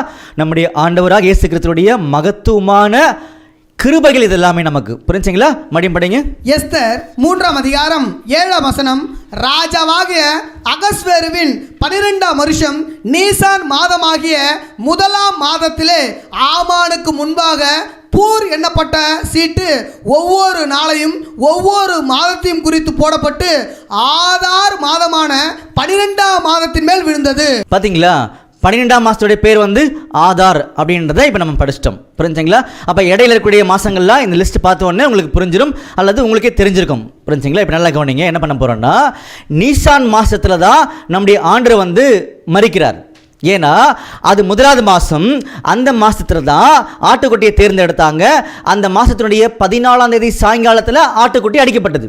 அதே மாதிரி தான் நம்முடைய ஆண்டவராக இயேசு கிறிஸ்துவும் அடிக்கப்பட்டார். நீசான் மாதத்தில் 14ஆம் தேதியில் சாயங்கால வேளையில், அதாவது 3 மணிக்கு நம்முடைய ஆண்டவர் மரிச்சான்றது எல்லாருக்கும் தெளிவாக தெரிந்த உண்மைகள். இதெல்லாம் அதிகமாக படித்தா டைம் ஆகும். நீங்கள் என்ன பண்ணுங்கன்னா, யோவான் சுவிசேஷம் ஃபுல்லாக நீங்கள் படித்து பாருங்கள், அது உங்களுக்கு தெரிய ஆரம்பிக்கும். சரிங்களா? ஓகே, இப்போ என்ன பண்ணலான்னா, இப்போ நல்லா கவனிங்க. இது வந்து நீசான் மாதம், 1ஆவது மாதம். இந்த இடத்துல தான், இந்த மாதத்தில் தான் நம்முடைய ஆண்டு வந்து மரிக்கிறார். மரிக்கும்போது அவருக்கு வயசு என்னன்னு பார்த்தீங்கன்னா 33 வயசு. புரிஞ்சுங்களா? நல்லா வச்சுக்கோங்க, 33 வயசு. அப்போது இப்போ 33 வயசுன்னு சொல்லி இருக்கும் பொழுது அவருடைய கடைசி ஒரு பிறந்த தேதி வந்திருக்கும் இல்லையா? எப்போ வந்திருக்கும் பாருங்கள். இதெல்லாம் ஆச்சரியமாக கவனிக்கணும், ரொம்ப முக்கியமான பகுதி. இந்த பிக்சரை கூட நீங்கள் நல்லா பாருங்கள். பாருங்கள், 33 வயசு. எந்த மாதம் அது? நீசான் மாதம். இப்படி போனால் என்ன மாதம் வரும்? இது 1ஆவது மாதமாக இருக்கும் பொழுது இப்படி போனால் என்ன வரும்? 2ஆவது மாதம் வரும். சரிங்களா? இப்படி போனால் என்ன வரும்? 12ஆவது மாதம் வரும். புரிஞ்சுங்களா? இது வந்து முன்னாடி போகிறது, இது வந்து பின்னாடி போகிறது. நம்முடைய மாதத்தின் அடிப்படையில் சொல்லணும்னு சொல்லி பார்த்தீங்கன்னா நல்லா கவனிங்க. உதாரணத்துக்கு இதை வந்து ஜனவரி மாதம் அப்படின்னு எடுத்துக்கிட்டோம் அப்படின்னா முன்னாடி போனால் என்ன வரும்? பிப்ரவரி வரும். புரிஞ்சுங்களா? பின்னாடி போனால் என்ன வரும்?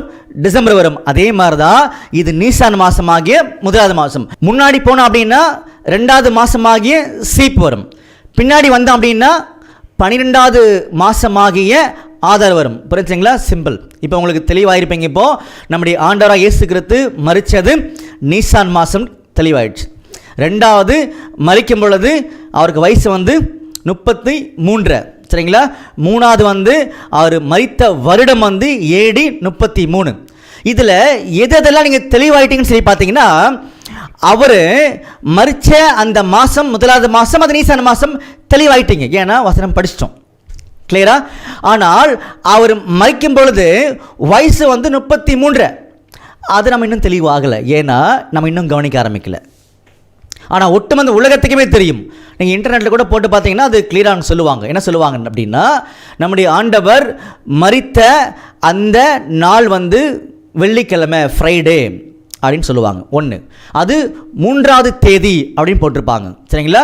அது வந்து 3 மணிக்கு மரிச்சாருன்னு போட்டிருப்பாங்க. அதே நேரத்தில் அது AD 33 போட்டிருப்பாங்க. புரிஞ்சுங்களா? பாருங்கள், ஏப்ரல் மாதத்தில், அதாவது நம்முடைய உலகத்தினுடைய மாதம், ஏப்ரல் மாதத்தில் 3ஆம் தேதி 3 மணிக்கு AD 33 மரிச்சான்னு சொல்லி இன்டர்நெட்டில் கிளியராக போட்டிருப்பாங்க. அது அங்கே இருக்கட்டும், நாம் வேதாமத்தில் கவனிக்கணும் இல்லையா? இப்போ நம்ம வந்து எதுக்குள்ளே போயிட்டுருக்கோன்றதை நீங்கள் தெளிவாக இருக்கணும். நம்முடைய ஆண்டவர் இயேசு கிறிஸ்து டிசம்பர் மாதம் 25ஆம் தேதி அவர் பிறக்கவில்லை அப்படின்றது எப்படி நிரூபிக்கலாம் சகோதரரே அப்படின்னு சொல்லி யாராவது ஒருத்தங்க கேட்டிங்க அப்படின்னா அதுக்கு தான் இங்கே வந்தோம். இப்போ நல்லா கவனிங்க. இந்த நீங்கள் விரலை பார்த்த உடனே மனசில் வந்துடணும், இது நீசான் மாதம். புரிஞ்சுங்களா? அப்படின்னா 1ஆவது மாதம். இந்த மாதத்தில் தான் ஆட்டுக்குட்டியை தேர்ந்தெடுத்து அடித்தாங்க. அதே மாதிரி தான் நம்முடைய ஆண்டவர் இயேசு கிறிஸ்துவும் தேர்ந்தெடுக்கப்பட்டு அவரும் இந்த மாதத்தில் 14ஆம் தேதி மரித்தார்ன்றது தெரிஞ்சிருச்சு. சரிங்களா? ஓகே, இப்போ என்ன பண்ண போகிறோம், எதுக்காக வந்திருக்கோன்னு சொல்லி பார்த்தீங்கன்னா, மரிக்கும் பொழுது வயசு 33. அப்போது 33.6 கிளியரா? அப்போ கடைசியா வந்த ஒரு பிறந்த தேதி இருந்திருக்கும் இல்லையா, அது எங்க வந்திருக்கும் நீங்களே சொல்லுங்க. எங்க வந்திருக்கும்? சிம்பிள் இல்லையா? இப்போ இங்க மரிக்கும் பொழுது 33, நீங்க ஃபார்வர்டில் போனீங்கன்னா அடுத்த பர்த்டே வந்துடும். கிளியர்? முன்னாடி போனீங்க அப்படின்னா அடுத்த பர்த்டே வந்துடும். பின்னாடி வந்தீங்க அப்படின்னா கடைசியாக அனுசரித்த அந்த ஒரு பிறந்த தேதி வந்துடும். கிளியரா? அப்போ 6 மாதம் பின்னாடி போனீங்கன்னா கடைசியாக அனுசரித்த அந்த பிறந்த தேதி வந்துடும். கிளியரா? ஃபார்வர்ட் முன்னாடி போனீங்க அப்படின்னா 6 மாதம் வரக்கூடிய அடுத்த பர்த்டே வந்துடும். கிளியரா? இப்போ நம்ம என்ன பண்ணணும்? பின்னாடி போக போகிறேன். இப்போ நம்ம சரிங்களா? பின்னாடி போகும் பொழுது நமக்கு தெளிவாக தெரியும் நம்முடைய ஆண்டவர் இயேசு கிறிஸ்து பிறந்த மாதம் எதுவாக இருக்குன்றது நம்ம கண்டுபிடிக்க முடியும். சரிங்களா? நல்லா கவனிங்க அன்புக்குரிய சகோதர சகோதரிகளே. இப்போ நீசான் மாதம் இது AD 33. அவருக்கு என்ன வயசு நீங்கள் தான் சொல்லணும். 33, அதாவது 33.6. கரெக்டா? அப்போ என்ன கேள்வி கேட்டிருக்கோம்? கடைசியாக ஒரு பிறந்த தேதி வந்திருக்கும் இல்லையா, அதுக்கு என்ன பண்ணணும்? 6 மாதம் பின்னாடி போகணும். அவ்வளோதானே? 6 மாதம் பின்னாடி போனோம் அப்படின்னா என்ன வந்துடும்? 33 வந்துடும். சரிங்களா? அப்போ 33.6 வரும் பொழுது அது நீசான் மாதம். அப்போ 33 வரும் பொழுது அது எந்த மாதம்? அதுதானே அவருடைய கடைசி பிறந்த மாதமாக இருக்கணும். அதை தான் இப்போ நம்ம கண்டுபிடிக்க போகிறோம். சரிங்களா? இப்போ சிம்பிளாக என்ன பண்ணிக்கோங்கன்னா மைண்டில் அவருக்கு 33 வயசு இருக்கும் பொழுது அது நீசான் மாதம். இப்போ பின்னாடி வரப்போகிறோம். ஒவ்வொரு மாதமாக பின்னாடி வரும்போது நீங்கள் தெளிவாக சொல்லுவீங்க அவர் எந்த மாதம் கட்டாயமாக பிறந்திருப்பான்றதை உங்களால் சொல்ல முடியும். சரிங்களா? நல்லா கவனிங்க. இது நீசான். அடுத்து என்ன வரணும்? 12ஆம் மாதம் வரணும். புரிஞ்சுங்களா? அது ஆதார் மாதம். வசனம் வாசிக்கலாமா? பாருங்க, எஸ்தரில் 3ஆம் அதிகாரம் 7ஆம் வசனம். எஸ்தர் 3ஆம் அதிகாரம் 7ஆம் வசனம். ராஜாவாகிய அகஸ்வேருவின் 12ஆம் வருஷம் நீசான் மாசமாகிய 1ஆம் மாதத்திலே ஆமானுக்கு முன்பாக பூர் எண்ணப்பட்ட சீட்டு ஒவ்வொரு நாளையும் ஒவ்வொரு மாதத்தையும் குறித்து போடப்பட்டு ஆதார் மாதமான 12ஆம் மாதத்தின் மேல் விழுந்தது. பார்த்தீங்களா? அப்போது சில பேர் இதை கொஞ்சம் கவனிக்கலைன்னா மிஸ் பண்ணிடுவீங்க. இந்த சார்ட் பார்த்துட்டே வாங்க, இந்த கை விரலையும் பார்த்துட்டே வாங்க. சரிங்களா? நல்லா கவனிங்க. இந்த கை விரல் பார்த்த உடனே நம்ம தெளிவாக புரிஞ்சுக்கணும் இது நீசான் மாதம் அப்படின்னு புரிஞ்சுக்கணும். அந்த மாதத்தில் அவர் மரிச்சான்றது தெளிவாயிடுச்சு. மரிக்கும் பொழுது வயசு என்ன? 33.6, அதாவது 33 தெளிவாயிடுச்சு. சரிங்களா? பின்னாடி வரும் பொழுது இப்போ ஒரு ஸ்டெப் உள்ள வந்திருக்கும். அது எந்த மாதம்? 12ஆவது மாதம். புரிஞ்சுங்களா? என்ன பேர் மாதத்துக்கு? ஆதார் மாதம். புரிஞ்சுங்களா? அப்போட வயசு என்னவா இருக்கணும்? கரெக்டாக சொல்லுங்க பார்க்கலாம். 33.5. புரிஞ்சுங்களா? இப்போ 6லேருந்து ஒன்று தாண்டி வந்திருக்கும். அவ்வளோதான், சிம்பிள். 5 வந்துட்டோமா? இப்போ அடுத்த மாதம் போக போகிறோம். புரிஞ்சுங்களா? அடுத்த மாதம் சொல்லி வரும் பொழுது அது எந்த மாதம்? 11ஆவது மாதம். ஏன்னா இங்கே 12 வந்துச்சு இல்லையா, இப்போ இங்கே 11 வரும். சரிங்களா? அது எந்த மாதம்? வாசிக்கலாமா? பாருங்க, சகரியா 1ஆம் அதிகாரம் 7ஆம் வசனம். சகரியா 1ஆம் அதிகாரம் 7ஆம் வசனம். தரிவு அரசாண்ட 2ஆம் வருஷம் சேபாத் மாதமாகிய 11ஆம் மாதம். பார்த்தீங்களா? ஷேபாத்ன்றது 11ஆவது மாதம். அப்போ இந்த விரல் பார்க்குறீங்க, பார்த்த உடனே அது நீசான் மாதம். அப்போ அவருக்கு வயசு 33. பின்னாடி 6 மாதம் வரணும்னு சொல்லி ஒரு முடிவு எடுத்தோம். அதுதான் சரியான முடிவு. அப்போ அதை முதல் ஸ்டெப் வச்சோம். அது 12ஆவது மாதமாகிய ஆதார் மாதம். 2வது ஸ்டெப் வச்சோம் இல்லையா, இந்த பிக்சர் பாருங்கள். 2வது ஸ்டெப் வச்சோம் இல்லையா, அது 11ஆவது மாதம். என்ன பேர்? ஷேபாத். அப்போ அவருக்கு என்ன வயசு? 33.4. கிளியர் ஆச்சா? இப்போ அடுத்த ஸ்டெப் வைக்கணுமா? வைக்கலாமா? பாருங்க, எஸ்தரில் 2ஆம் அதிகாரம் 16ஆம் வசனம். எஸ்தர் 2ஆம் அதிகாரம் 16ஆம் வசனம். அப்படியே எஸ்தர் ராஜாவாகிய அகஸ்வேரு அரசாளுகிற 7ஆம் வருஷம் தேபேத் மாதமாகிய 10ஆம் மாதத்திலே. பார்த்தீங்களா? ரொம்ப தெளிவாயிடுச்சு. அப்போ இது நீசான் மாதம். இங்கே 12, இங்கே 11, இங்கே 10. மாசத்தினுடைய பேர் என்ன? தேபேத். தெளிவாயிட்டோமா? அப்போ தேபேத் வரும் பொழுது அவருக்கு என்ன வயசு? 33.3. கிளியர் ஆச்சா? அப்போ எது வரைக்கும் வந்திருக்கோம்? 10ஆவது மாதம் வரைக்கும் வந்திருக்கோமா? சரிங்களா? அடுத்து பின்னாடி போகணுமா? போகலாமா? பாருங்க, சகரியால 7ஆம் அதிகாரம் 1ஆம் வசனம். சகரியா 7ஆம் அதிகாரம் 1ஆம் வசனம். தரிவு ராஜா அரசாண்ட 4ஆம் வருஷம் கிஸ்லே என்னும் 9ஆம் மாதம். பார்த்தீங்களா? 9வது மாதம் வந்துட்டோம் இப்போ. புரிஞ்சுங்களா? இந்த 9வது மாதத்தில் அவருடைய வயசு என்ன? 33.2. கிளியர் ஆச்சா? எங்கே படித்தோம்?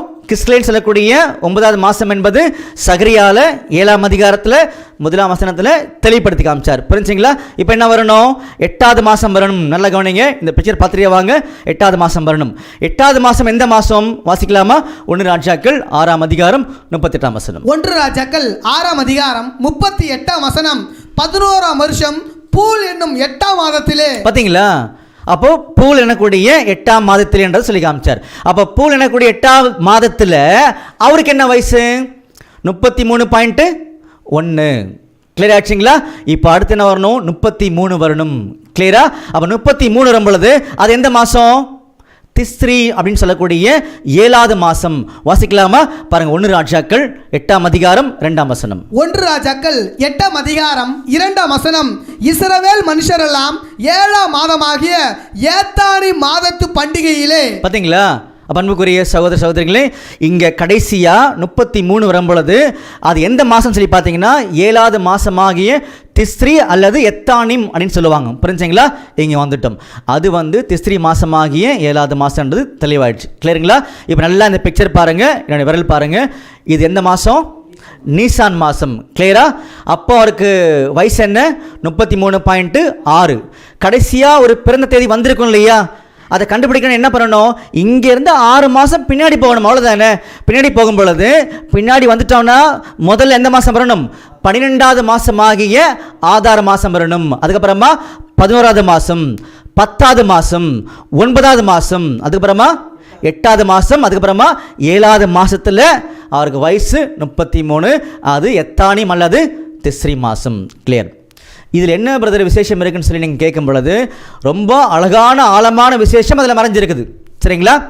இப்போ என்ன பண்ண போகிறோம்னு சொல்லி பார்த்தீங்கன்னா, இப்போ மேலே இந்த பிக்சர் நல்லா கவனிங்க. இது எபிரேய கேலண்டரின் அடிப்படையில் அவங்களுக்கு நம்முடைய ஆண்டவர் எழுதி கொடுத்த மாதங்கள் தான் இப்போ மேலே போட்டிருந்தோம். சரிங்களா? இப்போ கீழே அப்படியே கம்பேர் பண்ணும்போது நல்லா கவனிங்க. நம்முடைய உலகத்தினுடைய கேலண்டருடைய மாதங்கள் வரப்போகுது. சிம்பிள், அவ்வளோதான். அப்போது யூதர்களுக்கு நம்முடைய ஆண்டவர் கொடுத்த அந்த காலக்கணக்கு இருக்கு இல்லையா? கேலண்டர்ஸு, மாதங்கள் இருக்கு இல்லையா? எதன் அடிப்படையில் சொல்லி பார்த்தீங்கன்னா அது சந்திர காலக்கணக்கு. எல்லாருக்குமே தெரியும். நமக்கு எதன் அடிப்படையில்? அது சூரிய காலக்கணக்கு. சரிங்களா? ஓகே. அதே நேரத்தில் பார்த்தீங்கன்னா இந்த யூதர்களுக்கு ஒரு மாதம் எப்போ தொடங்கும், எப்போ மாதம் பிறக்கும் சொல்லி பார்த்தீங்கன்னா அமாவாசையில் தான் மாதம் பிறக்கும்ன்றது தெரிஞ்ச விஷயங்கள். ஞாபகம் வச்சுக்கோங்க. சரிங்களா? இப்போ மேலே இருக்கிறது யூதர்களுடைய மாதங்கள் பார்த்து முடிச்சிட்டோம். சந்தேகம் மேலே இல்லை, கிளியரில் வசனம் பார்த்து தான் நம்ம முடிச்சிருக்கோம். இப்போ அப்படியே கீழே இறங்க போகிறோம். நல்லா கவனிங்க. இங்கே நீசான் சொல்லி வந்துச்சு அப்படின்னா இந்த நீசானுக்கு இசைவாக உலகத்தினுடைய மாதம் ஒன்று வரும் இல்லையா? அது எல்லாருக்குமே மிகவும் துல்லியமாக சரியாக தெரிந்த மாதங்கள். சந்தேகம் நமக்கு வேண்டுதான் அதில். புரிஞ்சுங்களா? ஓகே, நல்லா கவனிங்க. இப்போ நீசான் மாதம் உலகத்தினுடைய மாதம் வரும் பொழுது இங்கே என்ன வரும்னு சொல்லி பார்த்தீங்கன்னா கீழே வரும் பொழுது மார்ச் அல்லது ஏப்ரல் வரும். இது நீங்கள் இன்டர்நெட்டில் போட்டு பார்க்கலாம். இல்லை யூதர்கள் ரபீஸ் இருப்பாங்க இல்லையா, அவங்ககிட்ட நீங்கள் செக் பண்ணி பார்க்கலாம். இல்லை நீங்கள் எந்த சரித்திரமான எடுத்து படித்து பார்க்கலாம். வேதாந்தையும் நல்லா படித்து பாருங்கள். தெளிவாக ஆண்டவர் என்ன பண்ணுவார்னா புரிய வைப்பார். நல்லா கவனிங்க. நீசான் மாதம் என்பது யூதர்களுடைய மாதம். இந்த மாதம் உலகத்துக்கு வரும் பொழுது எந்த மாதம் சொல்லி எடுத்துக்கலாம் அப்படின்னு சொல்லி பார்த்தீங்கன்னா மார்ச் அல்லது ஏப்ரல் வரும். சரிங்களா? ஏன் மார்ச் அல்லது ஏப்ரல் நீங்கள் சொல்கிறீங்கன்னு சொல்லி பார்த்தீங்கன்னா இந்த யூதர்களுக்கு ஒரு மாதம் எப்போ தொடங்கும் அப்படின்னு சொல்லி கவனிக்கும் பொழுது அமாவாசையில் தான் அது தொடங்கும். சரிங்களா? அதாவது 15ஆம் தேதி தான் அவங்களுக்கு தொடங்கும். மாதத்தினுடைய பாதி நாள் அங்கே போயிடும். அப்போ அது நமக்கு வரும் பொழுது ஒரு வேளை புரியாமல் இருந்தால் கூட நீங்கள் வேதாமத்துக்குள்ளாக தொடர்ந்து நல்லா இந்த மாத பிறப்பில் குறித்து படித்து பாருங்கள், உங்களுக்கு புரிய ஆரம்பிச்சிடும். அப்போ நமக்கு வரும் பொழுது ஒரு மாதத்தில் பாதி நாள் வந்துடும், இன்னொரு மாதத்தில் பாதி நாள் வந்துடும். உதாரணத்துக்கு மார்ச்சில் 15 நாளும் ஏப்ரலில் 15 நாளும் கூடிடும். அப்படி வந்தால் தான் 30 நாள் கணக்கு வரும். புரிஞ்சுங்களா? அதனால தான் உலகத்தினுடைய கணக்கு வரும் பொழுது மார்ச் அல்லது ஏப்ரல் வரும். நல்லா புரிஞ்சுக்கோங்க. இந்த பிக்சர் நல்லா பாருங்கள். மேலே யூதர்களுடைய காலக்கணக்கு, கீழே உலகத்தினுடைய காலம். நல்லா கவனிங்க. இங்கே என்ன வந்திருக்கு? முதல்ல என்ன பார்த்துருந்தோம்? நீசான் மாதம் பார்த்துருந்தோம் இல்லையா? அந்த நீசான் மாதம் உலகத்தினுடைய கேலண்டருக்கு என்ன வருது? மார்ச் அல்லது ஏப்ரல். இது கிளியரா? நம்பர் 1 தெளிவாயிட்டீங்க. இப்போது நீசான்லேருந்து தாண்டி எங்கே வரும்? ஆதார் மாதம் வரும். புரிஞ்சுங்களா? ஆதார் மாதம் என்பது 12வது மாதம். அப்போ அந்த 12வது மாதம் நம்முடைய கேலண்டருக்கு என்ன வரும்? பிப்ரவரி அல்லது மார்ச். கிளியரா? இது எங்கள் மைண்டில் வாங்கிக்குவாங்க, பிக்சரும் பார்த்துட்டே வாங்க, தெளிவாக புரிய வச்சிருவார். புரிஞ்சுங்களா? அப்போது அந்த 12வது மாதம் ஆகிய ஆதார் மாதம் நம்முடைய உலகத்தினுடைய கேலண்டருக்கு எந்த மாதம் வரும் அப்படின்னு சொல்லி பார்த்தீங்கன்னா பிப்ரவரி அல்லது மார்ச். சரிங்களா? ஓகே. அடுத்து என்ன வரணும்? 11வது மாதம், ஷேபாத் சொல்லக்கூடிய 11வது மாதம் இங்கே வந்துட்டோமா? இந்த மாதம் உலகத்தினுடைய கேலண்டருக்கு எந்த மாதம் வரும் அப்படின்னு சொல்லி பார்த்தீங்கன்னா ஜனவரி அல்லது பிப்ரவரி. புரிஞ்சுங்களா? இது முடிஞ்சிருச்சு. இப்போது எந்த மாதம் முடிச்சிருக்கோம்? 11 முடிச்சிருக்கோமா? அடுத்து என்ன வரணும்? 10வது மாதம். இந்த பிக்சர் வாட்ச் பண்ணிட்டே வாங்க, வார்த்தைகளையும் காதில் வாங்கிட்டே வாங்க. சரிங்களா? இப்போ 10வது மாதம் வரும். 10வது மாதம் வரும் பொழுது அது எந்த மாதம்? தேபேத் அப்படின்னு சொல்லக்கூடிய 10வது மாதம் எப்ரேய கேலண்டரில். அது உலகத்தினுடைய கேலண்டருக்கு வரும் பொழுது எந்த மாதம்? நல்லா கவனிங்க, கரெக்டாக கீழே பாருங்கள். அது வந்து டிசம்பர் அல்லது ஜனவரி. புரிஞ்சுங்களா? டிசம்பர் அல்லது ஜனவரின்றது தெளிவாயிருச்சு. நம்முடைய ஆண்டு இன்னும் பிறக்கல, பார்த்தீங்களா? அது முடிஞ்சிருச்சு. இப்போ 10வது மாதம் முடிஞ்சுன்னா அடுத்தது 9வது மாதம். அந்த மாதத்துடைய பேர் என்ன? கிஸ்லேன்னு சொல்லக்கூடிய 9வது மாதம். அந்த மாதம் நம்முடைய உலகத்தினுடைய கேலண்டருக்கு எந்த மாதம் வரும்? நவம்பர் அல்லது டிசம்பர். புரிஞ்சுங்களா? நவம்பர் அல்லது டிசம்பர் வந்துருச்சுன்றதை நம்ம பார்த்துட்டோம். புரிஞ்சுங்களா? அடுத்து என்ன வரணும்? 8வது மாதமாகிய பூல் மாதம். மறுக்கனே பார்த்தோம் இல்லையா? அப்போ இந்த 8வது மாதமாகிய இந்த பூல் மாதம் வரும் பொழுது நம்முடைய உலகத்தினுடைய கேலண்டருக்கு அது எந்த மாதத்தை அடையாளப்படுத்துது அப்படின்னு சொல்லி பார்த்தீங்கன்னா அக்டோபர் அல்லது நவம்பர். புரிஞ்சுங்களா? ஓகே. அடுத்தது தான் நம்முடைய ஆண்டவர் பிறந்த மாதமாகிய 7வது மாதமாகிய எத்தானிம் அல்லது திஸ்ரி. நல்லா கவனிங்க, இந்த வரல பாருங்க, எத்தானிம் அல்லது திஸ்ரி. இந்த மாதம் உலகத்தினுடைய கேலண்டருக்கு வரும் பொழுது அது எந்த மாதம் சொல்லி கவனிச்சிங்கன்னா செப்டம்பர் அல்லது அக்டோபர். அப்போ நல்லா புரிஞ்சுங்களா? நம்முடைய ஆண்டவர் பிறந்தது செப்டம்பர் அல்லது அக்டோபர்ன்றதை தெளிவாக வேதாமத்துக்குள்ளாக பார்த்துட்டோம். புரிஞ்சுங்களா? அன்புக்குரிய சகோதர சகோதரிகளே, டிசம்பர் 25ஆம் தேதி அப்படின்றது பார்த்தீங்கன்னா பாரம்பரியம். பாரம்பரியம் சொல்லி வந்தாவே அதை யார் கொண்டு வரா அப்படின்னு சொல்லி பார்த்தீங்கன்னா பாருங்க, யோவான் 8ஆம் அதிகாரம் 44ஆம் வசனம். யோவான் 8ஆம் அதிகாரம் 44ஆம் வசனம். நீங்கள் உங்கள் பிதாவாகிய பிசாசு ஆனவனால் உண்டானவர்கள், உங்கள் பிதாவினுடைய இச்சைகளின்படி செய்ய மனதாய் இருக்கிறீர்கள். அவன் ஆதி முதற்கொண்டு மனுஷ கொலைபாதகனாய் இருக்கிறான். சத்தியம் அவனிடத்தில் இல்லாதபடியால் அவன் சத்தியத்திலே நிலைநிற்கவில்லை. அவன் பொய்யனும் பொய்யுக்கு பிதாவுமாய் இருக்கிறபடியால் அவன் பொய் பேசும்போது தன் சொந்தத்தில் எடுத்து பேசுகிறான். பாத்தீங்களா? இது பிசாசனுடைய தந்திரமான உபதேசங்கள். ஆனால் நம்முடைய ஆண்டவரை நேசிக்கிறேன்னு சொல்லி பிசாசுடைய சிந்தனைகளில் உள்ள கொண்டு வரக்கூடாதுன்றதான் ஆண்டவருடைய விருப்பம். அதனால தான் நம்மளை அவர் நேசிக்கிறார். அந்த ஜீவனை நாம் நேசிக்கணும் அப்படின்னா அவர் பிறந்த மாதம் டிசம்பர் 25 அல்ல அப்படின்றதான் தெளிவு. புரிஞ்சுங்களா?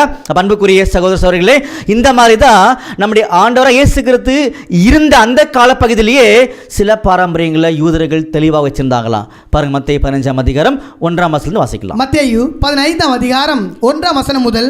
அப்பொழுது எருசலேமிலிருந்து வந்த வேதபாரகரும் பரிசேயரும் இயேசுவினிடத்தில் வந்து, உம்முடைய சீஷர்கள் முன்னோர்களின் பாரம்பரியத்தை ஏன் மீறி நடக்கிறார்கள்? கை கழுவாமல் போஜனம் பண்ணுகிறார்களே என்றார்கள்.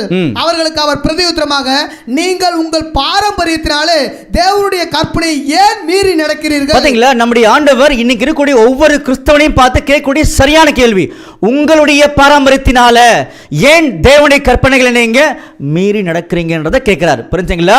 அப்ப ஆண்டவர் இயேசு கிறிஸ்துவை நேசிக்கிறேன்னு சொல்லக்கூடிய ஒவ்வொரு உயிருமே இந்த சட்டத்தை ஃபாலோ பண்ணுமே தவிர வேற எதுவுமே இல்லைன்றதை நம்முடைய ஆண்டவர் சொல்லி காமிக்கிறாரு. அதனாலதான் நம்முடைய ஆண்டவர் விசேஷமான உண்மைகளை இன்னைக்கு நமக்கு சொல்லி கொடுத்துருக்காரு. அதனால இது யாரையுமே புண்படுத்துறதுக்கோ காயப்படுத்துறதுக்கோ வேதனைப்படுத்துறதுக்கோ கிடையாது. நம்முடைய ஆண்டவரை நேசிக்க நமக்கு எல்லாருக்கும் கற்றுக் கொடுக்கப்பட்ட முக்கியமான வழி இது. புரிஞ்சுங்களா? இந்த வழியில் தான் நம்ம போகணுமே தவிர உலகத்தினுடைய பாரம்பரியம் பிசாசினுடைய தந்திரம். அப்போ அதிலிருந்து இன்றைக்கி நம்ம வெளியே வந்துட்டோம். டிசம்பர் மாதம் என்பது நம்முடைய இயேசு கிறிஸ்து பிறந்த மாதமே அல்ல. உலகத்தில் எந்த ஒரு காரியத்திலுமே இது நிரூபிக்கப்படவும் இல்லை. வேதாகம் மட்டும்தான் தெளிவாக நமக்கு சொல்லுது, நம்முடைய ஆண்டவராக இயேசு கிறிஸ்து பிறந்த மாதம் உலகத்துடைய கேலண்டர் அடிப்படையில் அது செப்டம்பர் அல்லது அக்டோபர். சரியாச்சுங்களா? கிளியரா? அது யூதருடைய கேலண்டர் அடிப்படையில் அது எத்தானிம் அல்லது திஸ்ரி. கிளியர்? புரிஞ்சுங்களா? அப்போது நம்முடைய இயேசு கிறிஸ்துடைய பிறப்பை கொண்டாட வேண்டாமா? அப்படி ஒரு கேள்வி வரும் பொழுது நம்முடைய ஆண்டவர் சொல்கிறாரு, என்னுடைய கற்பனைகளை கை கொள்ளுங்க, அதுதான் அன்பு. உங்களுக்கு ரட்சிப்புன்னு சொன்னீங்க அப்படின்னா என்னுடைய சத்தியங்கள் மூலமாக தான் ரட்சிப்பு கிடைக்குமே தவிர, அந்த சத்தியம் நம்ம தெரிந்து கொள்ளும் பொழுது அந்த சத்தியம் நம்ம சுத்திகரிக்கும், அந்த சத்தியம் நம்ம பரலோகத்துக்கு கொண்டு போகும். அதுக்கு தான் ஆண்டவர் ஜீவனை விட்டுருக்கார், வேறு எதுக்குமே கிடையாது. புரிஞ்சுங்களா? அப்போ முதல் பாகத்தை நம்ம கடந்து வந்துட்டோம். சரிங்களா? அப்போ இந்த பாகத்துக்குரிய எல்லா விஷயங்களும் எல்லா உண்மைகளும் இந்த படத்தில் போடப்பட்டிருக்கும். நீங்கள் தேவைப்படுறவங்க எடுத்து பாருங்கள். ஒருவேளை இன்னும் அதிகமாக தேவைப்படுச்சு அப்படின்னா எங்களுடைய காஸ்பல் சொசைட்டி யூடியூப் சேனலில் நீங்கள் தொடர்பு கொள்ளுங்க. கட்டாயமாக இந்த எல்லா கணக்குகளுமே வசனத்தோடு உங்களுக்கு கொடுக்கறதுக்கு நாங்கள் ரெடியாக இருக்கோம். புரிஞ்சுங்களா? இப்போ ரெண்டாம் பாகத்துக்குள்ளாக நம்ம கடந்து போகலாமா? இதே மாதிரி தான் ரெண்டாம் பாகத்துக்குள்ளேயும் கடந்து போகிறோம். அப்போ ரெண்டாம் பாகம் எதுக்காக உள்ளே போகணும் அப்படின்னு சொல்லி பார்த்தீங்கன்னா, நம்முடைய ஆண்டவர் இயேசு கிறிஸ்து மரிக்கும் பொழுது அவருடைய வயசு 33 அப்படின்னு நீங்கள் சொன்னீங்கல்ல.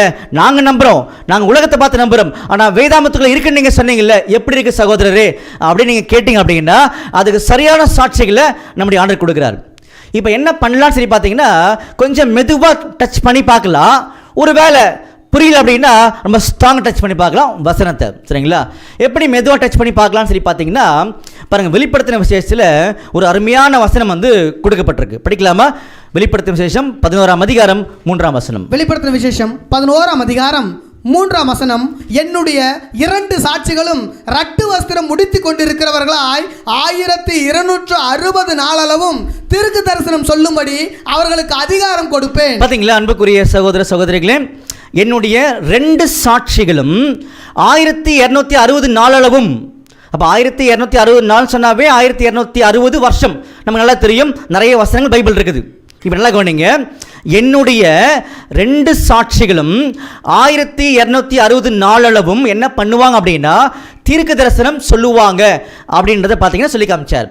அப்போது யார் இந்த 2 சாட்சிகள் சொல்லி பார்த்தீங்கன்னா, ஒன்று வந்து பழைய ஏற்பாடு, இன்னொன்று வந்து புதிய ஏற்பாடு. ஜஸ்ட் நீங்கள் கேட்டுக்கோங்க, எல்லா விதமான சப்போர்ட்டிவ் சாட்சிகளும் பைபிள் இருக்குது. அதை டச் பண்ண அப்படின்னா டைம் ரொம்ப நேரம் ஆகிடும். புரிஞ்சுங்களா? தெரியணும்னு ஆசைப்படுறவங்க கேளுங்க, கட்டாயமாக கொடுக்கப்படும் அவனுடைய கிருபையில். ஓகே, அப்போது இந்த 2 சாட்சிகளுமே 1260 நாளாகிய 1260 வருஷம் தீர்க்க தரிசனம் சொல்லுவாங்க அப்படின்னா அது 2 சாட்சியாகிய ஒன்று பழைய ஏற்பாடு புதிய ஏற்பாடு. அப்போது இந்த சத்தியங்கள் சாட்சி கொடுக்குன்றதை சொல்லி காமிச்சார். இதை ஏன் சகோதரர் இப்போ நீங்கள் சொல்லி காமிச்சிங்க, என்ன சம்பந்தம் அப்படின்னு சொல்லி கவனிக்கும் பொழுது சம்பந்தம் இருக்குது. நல்லா கவனிங்க, அந்த 2 சாட்சிகளுமே சத்தியம் இல்லையா? அந்த மாதிரி நம்முடைய ஆண்டவராய் இயேசு கிறிஸ்துவுக்கு பேர் கூட சத்தியம்தான். பாருங்க, யோவான் 14ஆம் அதிகாரம் 6ஆம் வசனம். யோவான் 14ஆம் அதிகாரம் 6ஆம் வசனம். அதற்கு இயேசு, நானே வழியும் சத்தியமும் ஜீவனுமாய் இருக்கிறேன். பாத்தீங்களா? நானே வழி, நான் தான் சத்தியம் சொல்லி காமிச்சார். அப்ப நம்முடைய ஆண்டவரே இயேசு கிறிஸ்து இந்த பூமிக்கு ஏன் வந்தாரு? சத்தியத்தை குறித்து சாட்சி கொடுக்க வந்தாரு. சத்தியவான் எவனும் என் சத்தம் கேட்பான்னு சொல்லி காமிச்சார் இல்லையா? பாருங்க, யோவான் 18ஆம் அதிகாரம் 37ஆம் வசனம். யோவான் 18ஆம் அதிகாரம் 37ஆம் வசனம். அப்பொழுது பிலாத்து அவரை நோக்கி, அப்படியானால் நீ ராஜாவோ என்றான். இயேசு பிரதியுத்தரமாக, நீர் சொல்லுகிறபடி நான் ராஜா தான். சத்தியத்தை குறித்து சாட்சி கொடுக்க நான் பிறந்தேன். பாத்தீங்களா? சத்தியத்தை குறித்து சாட்சி கொடுக்க நான் பிறந்தேன் அப்படின்னு சொல்லி காமிச்சார். அப்போ நல்லா கவனிக்க, என்ன சம்பந்தம் சொல்லி கவனிக்கும் பொழுது இந்த 1260 நாளாகிய 1260 வருஷம் இருக்கு இல்லையா? இந்த 1260 வருஷமும் 2 சாட்சிகளாகிய சத்தியங்கள் சாட்சி கொடுத்துட்டு இருந்துச்சான். புரிஞ்சுங்களா? அப்போது ஆண்டுடைய மகத்துவமான திட்டங்களில் உலகத்துக்கு சொல்லி, அதாவது ஆணுடைய பிள்ளைகளுக்கு சொல்லி அவங்க நல்லா என்கரேஜ் பண்ணிச்சுன்றதை சொல்லி காமிச்சாங்க. அந்த மாதிரி தான் சத்தியமாகிய நம்முடைய ஆண்டவர் இயேசு கிறிஸ்து இந்த 1260 நாளாகிய அந்த நாளினுடைய அடிப்படை கணக்காகிய 3.5 வருடம். நல்லா கவனிங்க, இந்த இடம் கொஞ்சம் புரியறதுக்கு சிரமமாக இருக்கலாம். இந்த 1260 எப்படி வந்துச்சுன்னு சொல்லி பார்த்தீங்கன்னா பாருங்க, தானியேல் 7ஆம் அதிகாரம் 24ஆம் வசனம் படிங்க. தானியேல் 7ஆம் அதிகாரம் 24ஆம் வசனம் முதல். அந்த 10 கொம்புகள் என்னவென்றால் அந்த ராஜ்யத்திலே எழும்பும் 10 ராஜாக்களாம். அவர்களுக்கு பின்பு வேறொருவன் எழும்புவான். அவன் முந்தினவர்களை பார்க்கலும் வேறா இருந்து 3 ராஜாக்களை தாழ்த்தி போட்டு உன்னதமானவருக்கு விரோதமான வார்த்தைகளை பேசி. நல்லா கவனிங்க, ஒரு சின்ன கொம்பு இருக்குதா, அந்த சின்ன கொம்பு உன்னதமானுடைய பரிசுத்தவான்களை ஒடுக்கும் அப்படின்னார். எவ்வளவு காலம் ஒடுக்கும் படிங்க. உன்னத மாணவருக்கு விரோதமான வார்த்தைகளை பேசி உன்னத மாணவருடைய பரிசுத்தவான்களை ஒடுக்கி காலங்களையும் பிரமாணங்களையும் மாற்ற நினைப்பான். அவர்கள் ஒரு காலமும் காலங்களும் அரை காலமும் செல்லும் மட்டும் அவன் கையில் ஒப்பு கொடுக்கப்படுவார்கள். பாத்தீங்களா, ஒரு காலம், காலங்கள், அரை காலம் சொன்னார். ஆங்கில வேதாந்தத்தில் படித்து பார்த்தீங்கன்னா a time, times, half a time போட்டிருப்பாங்க. மொத்தம் கூட்டி பார்த்தீங்கன்னா 3 வந்துடும். சரிங்களா, இந்த 3உடைய முக்கியமான பொருள் தான் வெளிப்படுத்தின விசேஷத்தில் 1260 நாள் அப்படின்னு சொல்லியிருப்பாங்க. அந்த 1260 நாள் தான் 1260 வருஷன்றது கூட அதே வெளிப்படுத்தின விசேஷத்தில் சொல்லியிருப்பாங்க. வாசிக்கலாமா? பாருங்க, வெளிப்படுத்தின விசேஷத்தில் 12ஆம் அதிகாரத்தில் 6ஆம் வசனம். வெளிப்படுத்தின விசேஷம் 12ஆம் அதிகாரம் 6ஆம் வசனம். ஸ்திரீயானவள் வனாந்திரத்திற்கு ஓடி போனால் அங்கே 1260 நாளளவும் அவளை போஷிப்பதற்காக தேவனால் ஆயத்தமாக்கப்பட்ட இடம் அவளுக்கு உண்டாயிருந்தது. பாத்தீங்களா, 1260 நாளளவும் சொன்னாரா? இதை கிராஸ் செக் பண்ணி பார்க்கலாமா? எதை இந்த 1260ன்றது 3 அப்படின்னு செக் பண்ணி பார்க்கலாமா? பாருங்க, அதிலே 14ஆம் வசனம் படிங்க. வெளிப்படுத்தின விசேஷம் 12ஆம் அதிகாரம் 14ஆம் வசனம். ஸ்திரீயானவள் அந்த பாம்பின் முகத்திற்கு விலகி ஒரு காலமும் காலங்களும் அரை காலமும் போஷிக்கப்படத்தக்கதாக வனாந்திரத்தில் உள்ள தன் இடத்துக்கு பறந்து போகும்படி பெருங்கழுகின் 2 சிறகுகள் அவளுக்கு கொடுக்கப்பட்டது. பாத்தீங்களா, காலம், காலங்கள், அரை காலம் வந்துருச்சா? அன்புக்குரிய சகோதரர்களே, இந்த இடம் கொஞ்சம் புரியாமல் இருக்கும். நான் மறுபடியும் ரிப்பீட் பண்ணுறேன், நல்லா கவனிங்க. இப்போ நம்முடைய இயேசு கிறிஸ்து மரிக்கும் பொழுது 33 வயசு, அதை கண்டுபிடிக்க தான் உள்ளே வந்தோம். அப்படி வரும்போது ஒரு சின்ன சாட்சியாக டச் பண்ணி பார்க்கலான்னு சொல்லி உள்ளே வந்தோம். அப்படி டச் பண்ணி பார்க்கும் பொழுது வெளிப்படுத்தின விசேஷத்தில் 11ஆம் அதிகாரத்தில் 3ஆம் வசனம் போனோம். அங்கே போகும் பொழுது என்னுடைய 2 சாட்சிகளும் 1260 நாளளவும் சொல்லும் பொழுது அந்த 1260 நாள்ன்றது தீர்க்கதரிசன அடிப்படையில் 1260 வருஷன்றதை நம்ம புரிஞ்சுக்க போகிறோம் பின்னாடி. சரிங்களா, இப்போ மைண்டில் வச்சுக்கோங்க. அப்போது அந்த 2 சாட்சிகள், ஒன்று பழைய ஏற்பாடு, இன்னொன்று புதிய ஏற்பாடு, அவங்க தீர்க்கதரிசனம் சொல்லுவாங்கன்றதை அங்கே சொன்னாங்க. அது கிளியர். அப்போ இதை எப்படி நம்முடைய ஆண்டவர் கூட கம்பேர் பண்ணுறீங்கன்னு சொல்லி கவனிக்கும் பொழுது அந்த 2 சாட்சிகள் ஆகிய சத்தியம் வந்து சாட்சி கொடுத்தது இல்லையா? அந்த மாதிரி நம்முடைய ஆண்டவராக இயேசு கிறிஸ்து சத்தியம். புரிஞ்சுங்களா? சத்தியத்தை குறித்து சாட்சி கொடுக்க தான் அவர் வந்தான்றதும் தெளிவாயிடுச்சு. ஆனால் சத்தியமாகிய இந்த 2 சாட்சிகள் 1260 நாள் பண்ணிடுச்சு இல்லையா? அப்போ அதே மாதிரி சத்தியமாகிய நம்முடைய இயேசு கிறிஸ்துவும் அதே மாதிரி பண்ணணும் இல்லையா? அதை புரிய வைக்கிறதுக்காக தான் இந்த 1260ன்றது இதோட அடிப்படை வந்து 3 வருடங்கள் அப்படின்றது காமிக்கப்பட்டது. எங்க? தானியேல் தீர்க்கதரிசன புஸ்தகத்தில். அதை கன்ஃபார்ம் பண்ணுறதுக்காக தான் வெளிப்படுத்தின விசேஷத்தில் 12ஆம் அதிகாரத்தில் 6ஆம் வசனம் போனோம். இன்னொரு வசனம் எங்கே போனோம்? வெளிப்படுத்தின விசேஷத்தில் 12ஆம் அதிகாரத்தில் 14ஆம் வசனம் போனோம். புரிஞ்சுங்களா? அப்போ அதே மாதிரி தான் 3 வருஷம் இந்த பூமியில் ஞானஸ்தானம் எடுத்ததிலிருந்து 3 வருஷம் நம்முடைய இயேசு கிறிஸ்து இந்த பூமியில் சாட்சி கொடுத்துட்டு இருந்தார் அப்படின்றது ஒரு உண்மை. இது ரொம்ப ஆச்சரியமான உண்மை. எத்தனை பேருக்கு அது புரிஞ்சுக்கணும்னு சொல்லி தெரியல. இருந்தாலும் நீங்கள் கேட்டு வச்சுக்கோங்க, கட்டாயமாக அவனுடைய கிருபையில் புரிய வைப்பார். அப்போது இன்னும் கொஞ்சம் சிம்பிளாக ஏதாவது இருக்குதா அப்படின்னு சொல்லி கவனிக்கும் பொழுது ஒரு பேரபிள் இருக்குது, நம்ம பகிர்ந்துக்கலாம். நீங்கள் ட்ரை பண்ணி பாருங்கள் புரியுதான்றதை. சரிங்களா? பாருங்கள், லூக்கால 13ஆம் அதிகாரம் 6ஆம் வசனம். லூக்கா 13ஆம் அதிகாரம் 6ஆம் வசனம் முதல். அப்பொழுது அவர் ஒரு ஊமையும் சொன்னார். ஒருவன் தன் திராட்சை தோட்டத்தில் ஒரு அத்தி மரத்தை நட்டிருந்தான். பார்த்தீங்களா? ஒருவன் தன்னுடைய திராட்சை தோட்டத்தில் அத்தி மரத்தை அவர் வச்சிருந்தாராம். சரிங்களா? அவன் வந்து அதிலே கனியை தேடின போது, அப்போ யார் வந்து அந்த அத்தி மரத்தை வச்சாங்களோ அவர் கனியை தேடினாராம், கிடைக்கலையா? அப்பொழுது அவன் தோட்டக்காரனை நோக்கி, யாரை பார்த்து? தோட்டக்காரரை பார்த்து. புரிஞ்சுங்களா? அப்ப தோட்டத்துக்கு எஜமான ஒருத்தர் இருக்காரு, தோட்டக்காரர் ஒருத்தர் இருக்காரு. கிளியரா? இதோ 3 வருஷமாய் இந்த அத்தி மரத்திலே கனியை தேடி வருகிறேன். பாத்தீங்களா? 3 வருஷமாக தேடி வருகிறேன் அப்படின்னாரு. ஒன்றையும் காணவில்லை, ஒண்ணுமே கிடைக்கல. இதை வெட்டி போடு, வெட்டிடுங்க அப்படின்ட்டார். இது நிலத்தையும் ஏன் கெடுக்கிறது என்றார். பாத்தீங்களா? நிலத்தை ஏன் கெடுக்குதுன்னு சொன்னார். அப்போ அந்த அத்திமரம் யாருன்னா இஸ்ரேல் ஜனங்கள். புரிஞ்சுங்களா? அப்போ அவங்க மத்தியில தான் பரலோகத்தின் ஆண்டவர் வந்து 3 வருஷமா என்ன பண்ணாருன்னா கனி தேடினார். அவங்க கொடுக்கவே இல்லை. சரிங்களா? நல்லா கவனிங்க, 3 வருஷமா தேடினார், கிடைக்கல. ஆனா வெட்டிடுங்கன்னு சொன்ன உடனே தோட்டக்காரர் என்ன பண்றாருன்னா ரெக்வஸ்ட் பண்றார். நம்முடைய ஆண்டவர் ரெக்வஸ்ட் பண்றாராம். படிங்க. அதற்கு அவன், ஐயா, இது இந்த வருஷமும் இருக்கட்டும். பாத்தீங்களா? ஐயா, அது இந்த வருஷமும் இருக்கட்டும். புரிஞ்சுங்களா? இந்த வருஷம் இருக்கட்டும் சொல்லும் பொழுது இந்த ஒரு வருஷமும் இருக்கட்டும் சொல்லல, இந்த வருஷமும் இருக்கட்டும் சொன்னார் இல்லையா? அப்போ இந்த வருஷம்ன்றது 6 மாதங்கள். புரிஞ்சுங்களா? அப்போ அந்த 3 வருஷம் பரலோகத்தின் தேவன் கனி தேடினார், இஸ்ரேல் ஜனங்கள் கனி கொடுக்கல. இந்த வருஷமும் சொல்லும் பொழுது 6 மாசம் டைம், அதுக்குள்ள கனி கொடுத்தா பார்க்கலாம், இல்ல ஒட்டுமொத்தம் என்ன பண்ணிடலாம்னா வெட்டிலான்னு சொல்லி காமிச்சாங்க. நம்முடைய ஆண்டவர் அந்த 6 மாசமும் அவங்களுக்காக விசேஷமான உண்மைகளை சொல்லி காமிச்சாரு. அப்பவும் என்ன பண்ணலன்னா ஜனங்கள் திறந்ததுன்றதை நம்ம கவனிக்கிறோம். ஒரு அருமையான பேரபிள், பின்னாடி ஆண்டு சித்தமானால் நம்ம அதை கவனிக்கலாம். இப்போ என்ன புரிஞ்சுக்கிட்டோம் சொல்லி பார்த்தீங்கன்னா 3 இதுக்குள்ளே வந்துருச்சு. இது ஒரு சின்ன பாயிண்ட் தான், சின்ன க்ளூ, பட் ஆழமான உண்மை இருக்குது. இதுவும் புரியல எங்களுக்கு, இன்னும் ஸ்ட்ராங்காக எங்களுக்கு சொல்லுங்க அப்படின்னு சொன்னீங்கன்னா நமக்கு இருக்கிற மிகப்பெரிய சாட்சியா இருந்தா தானியேல் தீர்க்கதரிசி. அவர் மிஞ்சின சாட்சிக்குள்ள யாருமே போக முடியாது, அவரை சாட்சிக்கவும் முடியாது. புரிஞ்சுங்களா? உள்ள போய் பார்க்கலாமா? பாருங்க, தானியேல் 9ஆம் அதிகாரம் 25ஆம் வசனம். தானியேல் 9ஆம் அதிகாரம் 25ஆம் வசனம் முதல், இப்பொழுதும் நீ அறிந்து உணர்ந்து கொள்ள வேண்டியது என்னவென்றால், பாருங்க, ரொம்ப ஹம்பிளா தானியேல்கிட்ட சொல்ற மாதிரி நம்மகிட்ட சொல்றார். இப்பொழுதும் நீ அறிந்து உணர்ந்து கொள்ள வேண்டியது என்னவென்றால், எருசலேமை திரும்ப எடுப்பித்து கட்டுகிறதற்கான கட்டளை வெளிப்படுவது முதல் பிரபுவாகிய மேசியா வருமட்டும் 7 வாரமும் 62 வாரமும் செல்லும். அவைகளில் வீதிகளும் அலங்கங்களும் மறுபடியும் கட்டப்படும், ஆனாலும் இடுக்கமான காலங்களில் இப்படியாகும். அன்புக்குரிய சகோதர சகோதரிகளே, இந்த ஒரு ப்ராஃபஸியை நாம கூட நிறைய டைம் வந்து இந்த மீட்டிங்கில் பார்த்துருக்கோம். சரிங்களா?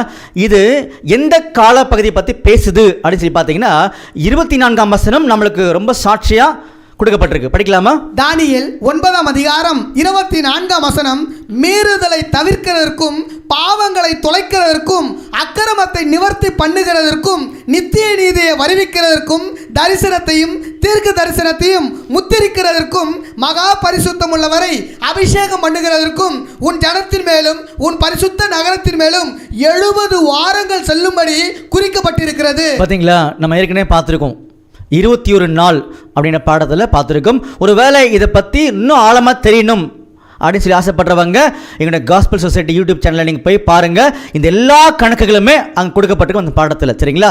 இப்போ நம்ம ஜஸ்ட் டச் பண்ணி பார்க்கலாம். அப்போது இது வந்து ஒரு ப்ராஃபஸி. சரிங்களா? அப்போது இது எவ்வளோ காலம் சரி பார்த்தீங்கன்னா 70 வாரம் அப்படின்னு சொல்லப்பட்டிருக்குது. அது என்ன 70 வாரம்? இந்த பிக்சர் பாருங்கள், 70 வாரம் போடப்பட்டிருக்கா? அப்போது இது தீர்க்க தரிசனமாக இருக்கும் பொழுது அதோடைய காலக்கணக்கை தீர்க்க தரிசனம் என்ன ஃபார்முலா கொடுக்குதோ அப்படி தான் கண்டுபிடிக்கணும். புரிஞ்சுங்களா? அப்போ ஒரு வாரத்துக்கு எத்தனை நாள்? 7 நாள். புரிஞ்சுங்களா? அப்போ 70 வாரத்துக்கு எத்தனை நாள்? 490 நாள். பிக்சர் பார்த்தீங்களா? கரெக்ட். புரிஞ்சுங்களா? அப்போ 70 வாரம் என்பது 490 நாள். கிளியர். அடுத்தது, இது தீர்க்க தரிசனமாக இருக்கும் பொழுது தீர்க்க தரிசன அடிப்படையில் இது எப்படி நம்ம பார்க்கணும் அப்படின்னு சொல்லி பார்த்தீங்கன்னா உதாரணத்துக்கு 2 வசனம் படிக்கலாம், நீங்கள் ரொம்ப கரெக்டாக தெளிவாயிடுவீங்க. வாசிக்கலாமா?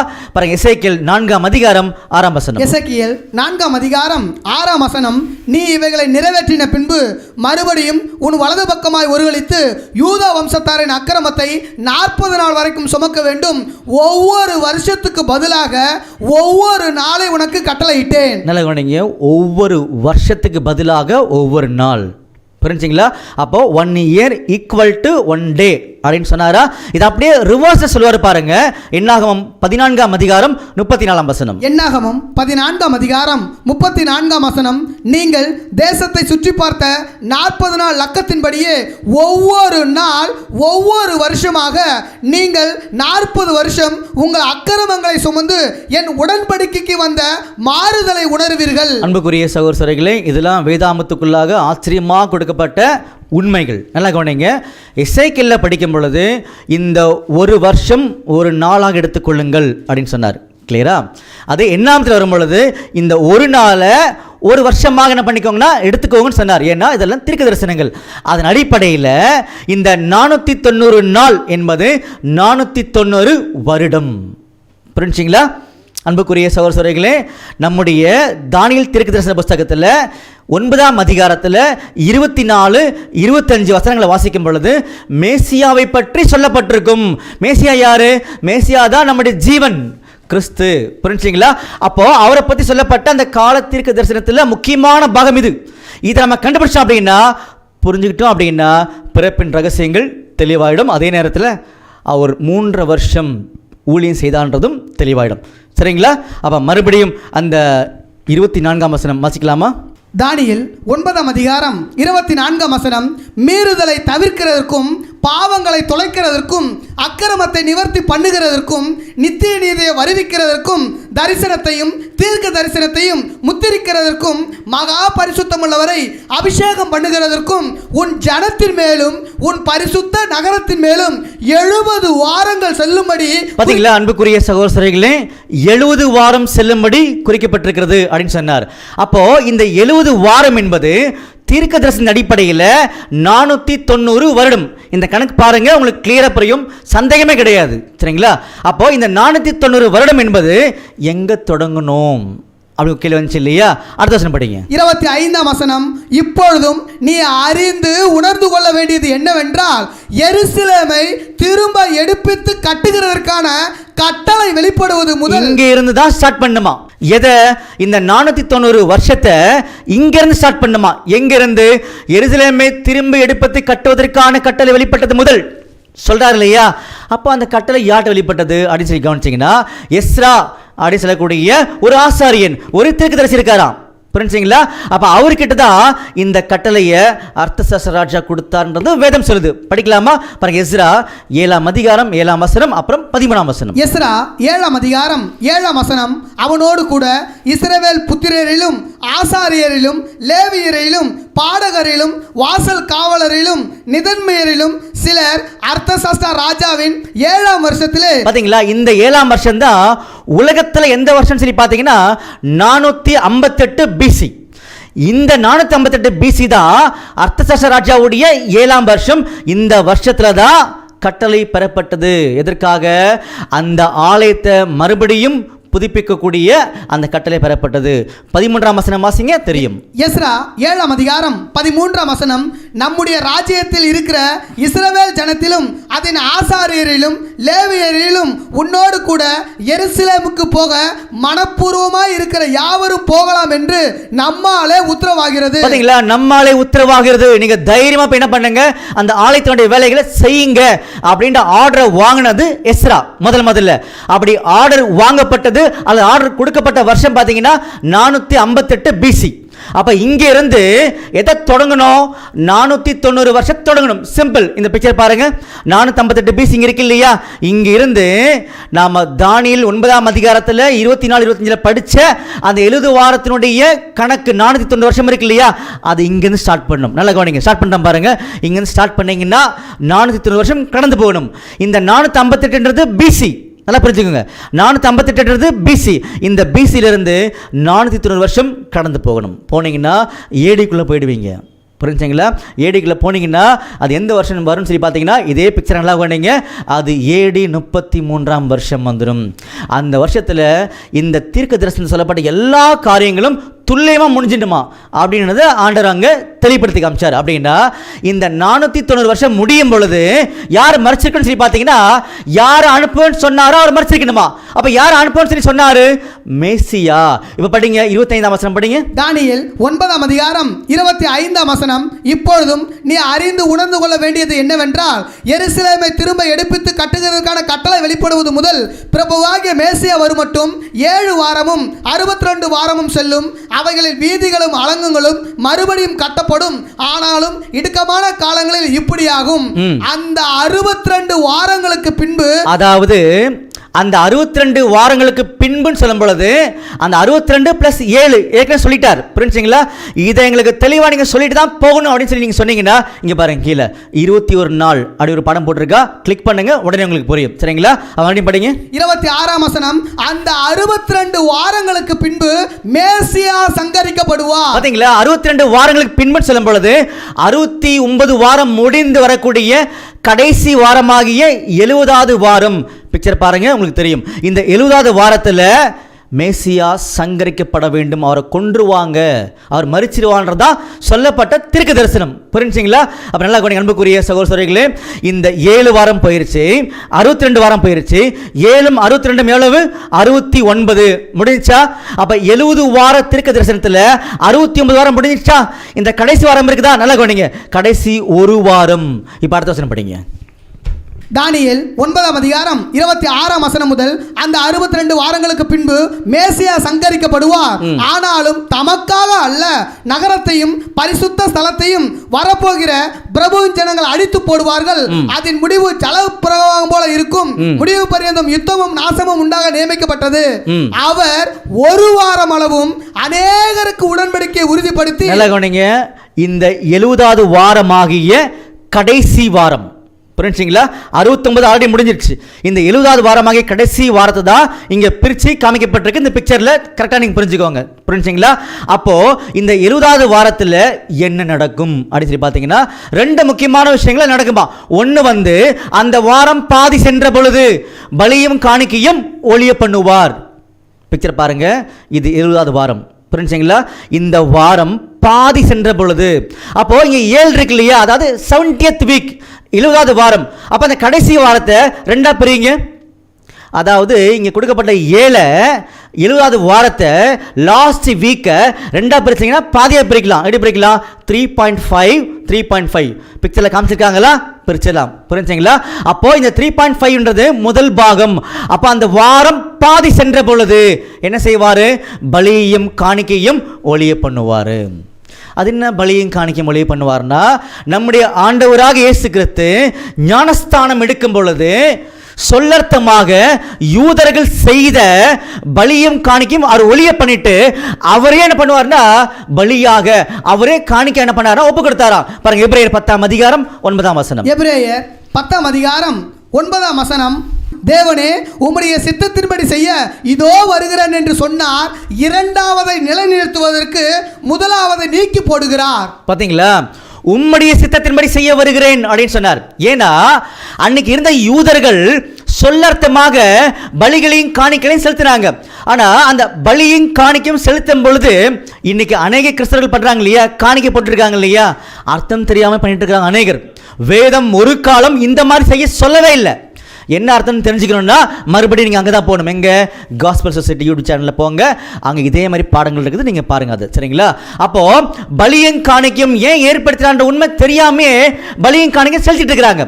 ஆண்டவர் சொன்னார், அதெல்லாம் இங்கே நோக்கம் என்ன நோக்கம்னா உங்களையே நீங்கள் பலியாக செலுத்தணும், காணிக்கை கொடுக்கணும் அப்படின்னு சொல்லி என்ன பண்ணாருன்னா, அதாவது யூதர்கள் சொல்லர்த்தமாக செய்து வந்த எல்லா விதமான பலியும் காணிக்கையும் அவர் தள்ளிட்டு இவரே என்ன பண்ணிட்டாருன்னா அங்கே காணிக்கையாக பலியாக கொடுத்தாரு. எப்படி கொடுத்தாரு?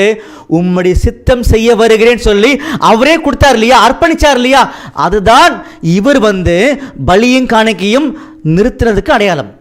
அதே மாதிரி இவரே என்ன பண்ணிட்டாருன்னா பலியும் காணிக்கையாக அங்கே கொடுத்துட்டார், சரிங்களா? மறுபடியும் அந்த 27ஆம் வசனம் படிங்க. தானியேல் 9ஆம் அதிகாரம் 27ஆம் வசனம்.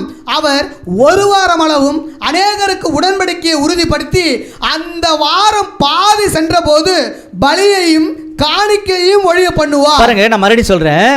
அந்த வாரம் பாதி சென்ற பொழுது, பிக்சர் பார்த்துக்கோங்க, பாதி சென்ற பொழுது பலியும் காணிக்கையும் ஒழிய பண்ணுவார் சொல்லும் பொழுது நம்முடைய ஆண்டவராக இயேசு கிறிஸ்து எப்போ பலியையும் காணிக்கையும் ஒழிய பண்ணாருன்னா இந்த யூதர்கள் சொல்லர்த்தமா செய்தாங்கல்ல.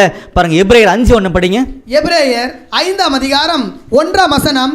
அன்றியும் மனுஷரில் தெரிந்து கொள்ளப்பட்ட எந்த பிரதான ஆசாரியனும் பாவங்களுக்காக காணிக்கைகளையும் பலிகளையும் செலுத்தும்படி மனுஷருக்காக தேவ காரியங்களை பற்றி நியமிக்கப்படுகிறான். பாத்தீங்களா? இது பழைய ஏற்பாட்டில் அன்னைக்கு இருந்த ஆசாரியர்கள் சொல்லர்த்தமாக செய்து வந்த வேலைகள். இதை அவர் ஸ்டாப் பண்ணிட்டாரு. யாரு? நம்முடைய ஆண்டவராகிய இயேசு கிறிஸ்து. அப்படி ஸ்டாப் பண்ணிட்டு இவரையே அர்ப்பணிச்சிட்டாராம். புரிஞ்சுங்களா? அதனால தான் இந்த வாரம் கடைசி வாரம் பாதி சென்ற உடனே பலியும் காணிக்கையும் ஒழிய பண்ணார். அது எப்போ ஒழிய பண்ணார்னா அவருடைய ஞானஸ்தானத்தில் அவர் அர்ப்பணித்தார் கடவுளுக்காக. புரிஞ்சுங்களா? அப்படி ஞானஸ்தானத்தில் நம்முடைய ஆண்டவர் தன்னையே அர்ப்பணிக்கும் பொழுது அவருக்கு வயசு என்ன பாருங்க. லூக்கா 3ஆம் அதிகாரம் 23ஆம் வசனம். லூக்கா 3ஆம் அதிகாரம் 23ஆம் வசனம். அப்பொழுது இயேசு ஏறக்குறைய 30 வயது உள்ளவர் ஆனார். அன்புக்குரிய சகோதர சகோதரிகளே, நல்லா கவனிச்சுக்கோங்க. இந்த பிக்சர் ரொம்ப முக்கியம் உங்களுக்கு, புரிஞ்சுங்களா? இந்த கடைசி வாரத்தில் பாதி சென்ற உடனே பலியும் காணிக்கையும் ஒழிய பண்ணார்னா அவர் தன்னையே பலியாக கொடுத்துட்டார்ன்றது நம்பர் 1 தெளிவு, சரிங்களா? அப்படி பலியாக கொடுத்தது ஞானஸ்தானத்தில். அப்போ ஞானஸ்தானம் எடுக்கும்போது ஒரு வயசு என்ன? 30 வயசு. வசனம் படிச்சோமா? நல்லா கவனிங்க. அந்த 30 வயசு சொல்லப்பட்டிருக்கும் பொழுது அது எந்த வருஷம்? உதாரணத்துக்கு பாருங்கள், இன்றைக்கி நான் இருக்கேன் அப்படின்னா, இன்றைக்கி நான் இருக்கிறது 2021 இல்லையா, எனக்கு என்ன வயசு? 35 வயசு. புரிஞ்சுங்களா? அந்த மாதிரி நம்முடைய ஆண்டவர் வந்து ஞானஸ்தானம் எடுக்கும் பொழுது 30 வயசு. அது எந்த வருஷம் அப்படின்னு சொல்லி பார்த்தீங்கன்னா AD 29வது வருஷம். இதெல்லாம் இந்த ஒரு 70 வாரத்துக்கு தேசத்தில் கரெக்டாக ஆண்டவர் ஃபிட் பண்ணி வச்சிருக்காரு. புரிஞ்சுங்களா? அப்போ AD 29 தான் அந்த வாரத்தினுடைய பாதி. அப்போ அந்த வாரத்தினுடைய பாதியில் ஆண்டருக்கு என்ன வயசு? 30. என்ன பண்ணாரு? பலியும் காணிக்கை மொழியை பண்ணார். சிம்பிளாக முடிச்சிட்டாரு. புரிஞ்சுங்களா? அப்போ அன்புக்குரிய சகோதரர்களே, 30வது வயசில் ஞானஸ்தானம் எடுத்தார். எடுக்கும் பொழுது இந்த வாரத்தில் அது பாதி. இன்னும் பாதி எவ்வளவு? 3 இருக்குதா? அதனால தான் ஞானஸ்தானம் எடுத்திலிருந்து இந்த 3 வருஷம் அவர் ஊழியம் செய்தார், தன்னையே முழுதுமாக அர்ப்பணித்தார். அந்த வாரத்தினுடைய கடைசி பகுதியாகிய 70வது வாரத்தினுடைய முடிவில் நம்முடைய ஆண்டவர் மரிச்சார். அது AD 33. இந்த பிக்சர் நல்லா கவனிச்சுக்கோங்க. புரிஞ்சுங்களா? பாருங்கள், 70வது வாரமாகிய கடைசி வாரம் 2 பாகமாக பிரிக்கப்பட்டிருக்குது. ஃபஸ்ட் பாகத்தில் 3, 2வது பாகத்தில் 3. இந்த முதலாம் பாகத்தினுடைய 3ல் நம்முடைய ஆண்டவர் ஞானஸ்தானம் வாங்குறாரு. அது AD 29. வயசு அவருக்கு 30. புரிஞ்சுங்களா? இன்னும் எவ்வளோ பெண்டிங் இருக்குது? 3 வருஷம். டைரெக்டாக வேதாகமத்தில் நிரூபிக்கப்பட்ட அசைக்க முடியாத சாட்சி. புரிஞ்சுங்களா? மனசாட்சி இருக்கிறவங்க கரெக்டாக வசனத்தை கவனிப்பாங்க. அப்போ 3 வருஷம் நம்முடைய ஆண்டவர் ஊழியம் செய்தான்றது தெளிவு. அப்போது AD 33 அவருக்கு வயசு 33 வயசுன்றதும் தெளிவாகிடுச்சு. புரிஞ்சுங்களா? அப்போ அன்புக்குரிய சகோதர சகோதரிகளே, 2 முக்கியமான பாகங்களை இப்போ நம்ம முடிச்சிருக்கோம். எதெல்லாம் முடிச்சிருக்கோம்னு சொல்லி பார்த்தீங்கன்னா, நம்முடைய ஆண்டவராகிய இயேசு கிறிஸ்து மரிக்கும் பொழுது அது நீசான் மாதம் அப்படின்னு பார்த்தோம். அப்படி பார்த்து வரும் பொழுது நம்முடைய மாதத்துக்கு நம்ம கம்பேர் பண்ணி ஒப்பிட்டு பார்த்தோம் இல்லையா? ஒப்பிட்டு பார்க்கும் பொழுது உதாரணத்துக்கு பாருங்கள், இந்த ஆதார மாதம் என்பது நம்முடைய மாதத்துக்கு எந்த மாதம்? March to April. மார்ச் அல்லது ஏப்ரல் கிடையாது, மார்ச் டு ஏப்ரல். புரிஞ்சுங்களா? இந்த மார்ச்சில் 15 நாள், இந்த ஏப்ரலில் 15 நாள். புரிஞ்சுங்களா? மொத்தம் 30 நாள். அந்த மாதிரி தான் ஒவ்வொரு நாளுமே வரும் பொழுது கடைசியில் அவர் எந்த மாதம் பிறந்தார்ன்றதை வேதம் நிரூபிச்சதுன்னு சொல்லி பார்த்தீங்கன்னா, எத்தானிம் அல்லது திஸ்ரி, இன்னொரு பேர். புரிஞ்சுங்களா? 7வது மாதம் சொல்லி பார்த்தோம். அந்த மாதம் உலகத்தினுடைய கேலண்டரில் எந்த மாதம் சொல்லி பார்த்தீங்கன்னா செப்டம்பர் டு அக்டோபர். புரிஞ்சுங்களா?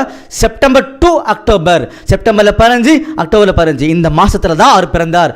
அதில் எந்த நாள் பிறந்தார் சகோதரரே தெரியணும்னா காஸ்பல் சொசைட்டியை ஃபாலோ பண்ணுங்கள், கட்டாயமாக தெரிஞ்சுக்கலாம் பின்னாடி. புரிஞ்சுங்களா? இது நம்பர் 1 முடிஞ்சது. 2வது கணிக்கும் என்ன பார்த்துருந்தோம்?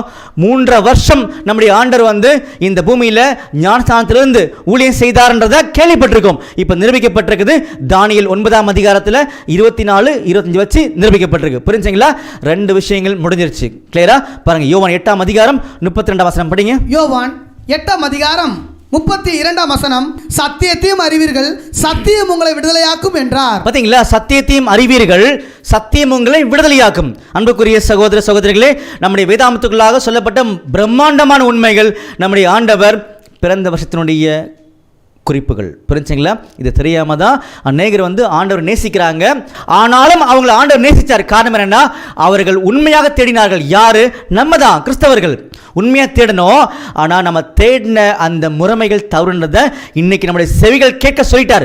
மறுபடியும் அதை தேடணும் அப்படின்னா ஆண்டவர் நம்மளை கைவிட்டுருவார்ன்றதான் உண்மை. சரிங்களா? ஏன்னா அவர் என்ன பண்ண மாட்டார்னா, தவறான காரியங்களை ஒருபோதும் என்கரேஜ் பண்ண மாட்டார். உதாரணத்துக்கு பாருங்க, அப்போஸ்தலர் 17ஆம் அதிகாரம் 30ஆம் வசனம். அப்போஸ்தலர் 17ஆம் அதிகாரம் 30ஆம் வசனம், அறியாமை உள்ள காலங்களை தேவன் காணாதவர் போல் இருந்தார், இப்பொழுதோ மனம் திரும்ப வேண்டும் என்று எங்கும் உள்ள மனுஷர் எல்லாருக்கும் கட்டளை இடுகிறார். பாத்தீங்களா?